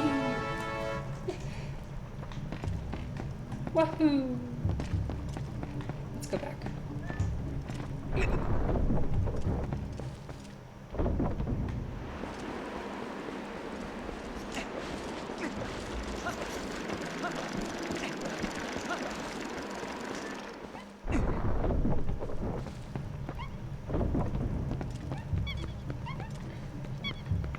And like everything I'm saying, I'm trying my best not to be disrespectful. Mostly out of fear that somebody from my family will see this and that would not be good. There's definitely a lot of judgment in the Utah version of Mormonism. Everywhere else is not as bad, but even just having a conversation like this, I think, could get me into some trouble.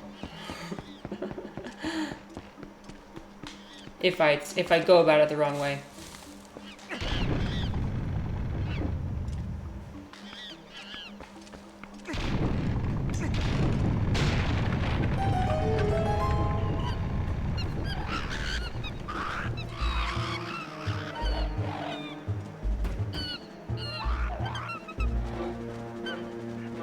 I think that okay, that sounds familiar. I think that the Mormons had a similar idea.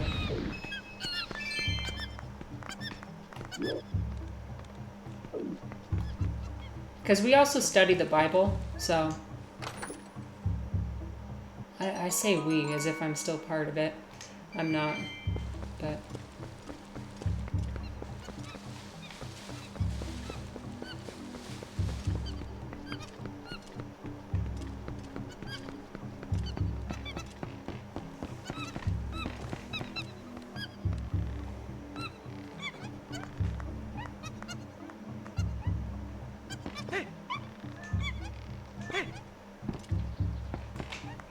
So it's showing here that from what I'm looking up is that Mormons believe that King David will be resurrected along with everyone else. So that's another thing they believe, is that when Jesus returns, everyone will be resurrected and will all live on the earth for 2,000 years. And then after that point, you'll either go to heaven or to one of the levels of heaven, or you'll go to the outer darkness.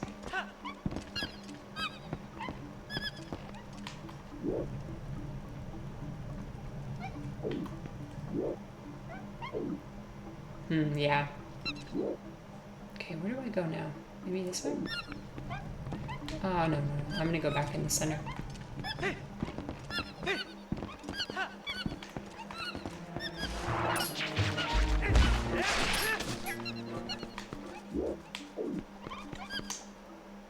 Just a minute. I gotta kill the spider.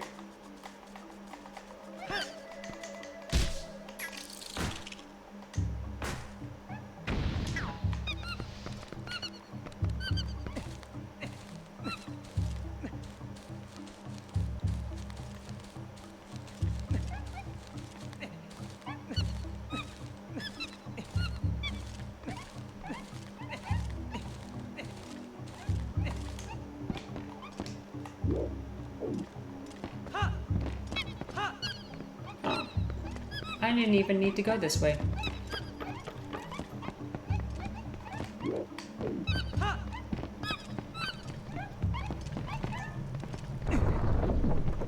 Okay, this is where I'm supposed to go.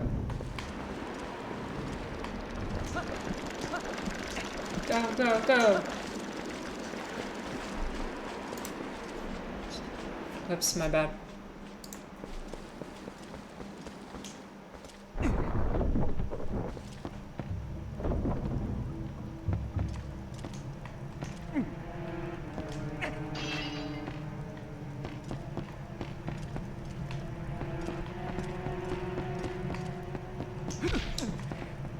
Yeah, I think so too. Another part of the LDS culture here, though, is that that's not really something that's most people are open to, like discussing each other's religion. I mean, some people are, but I know that if I ever tried to study other religions, I think it wouldn't be allowed. But the more you study other religions, the more you discover that a lot of them have a lot of similarities. Oh shit. Go back. Oh my god. Okay. Gotta find my way out of here.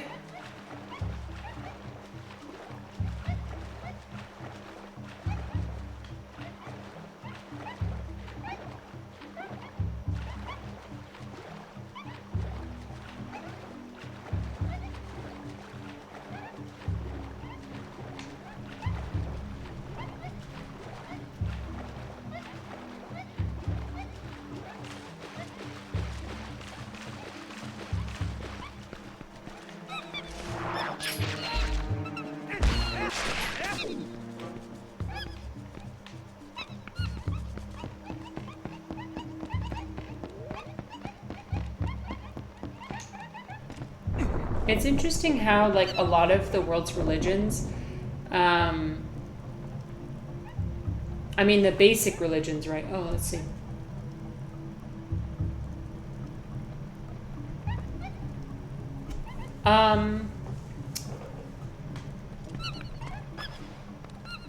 Well, like, when people find out I'm not Mormon here, there's almost sort of an understanding.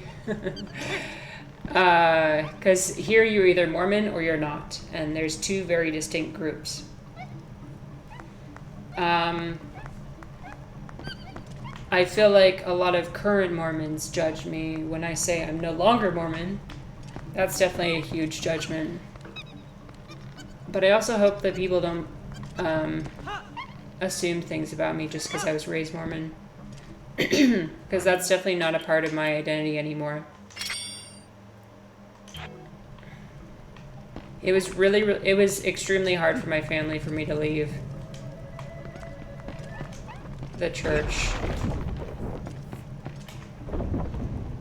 And a lot of them, like,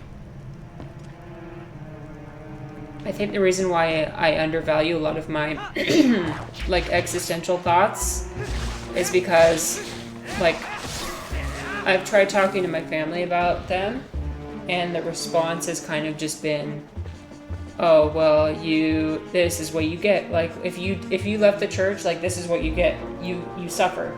You leave the church, you suffer. So it's kind of like a given, right? I'm struggling with these concepts because I have denied the one truth. So if I just come back, then all my problems will be solved.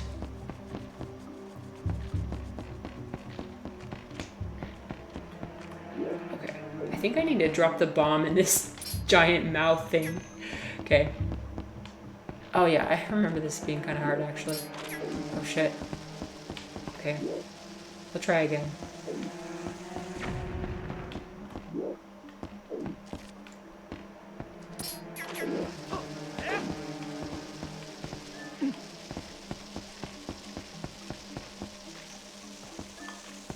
Go in.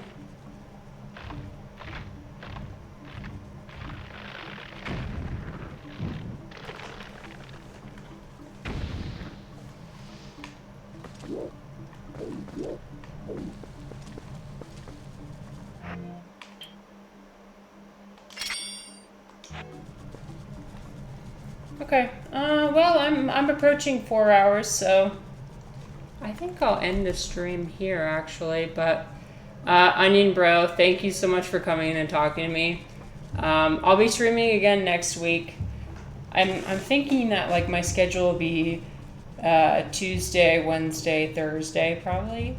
So I mean, you don't have to come back, but I really appreciate the conversation, and yeah, it's always interesting. So thanks for being here while I figure this out, and yeah, I look forward to it.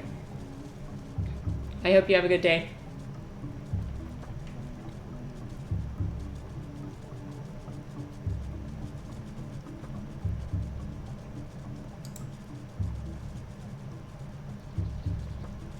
Bye.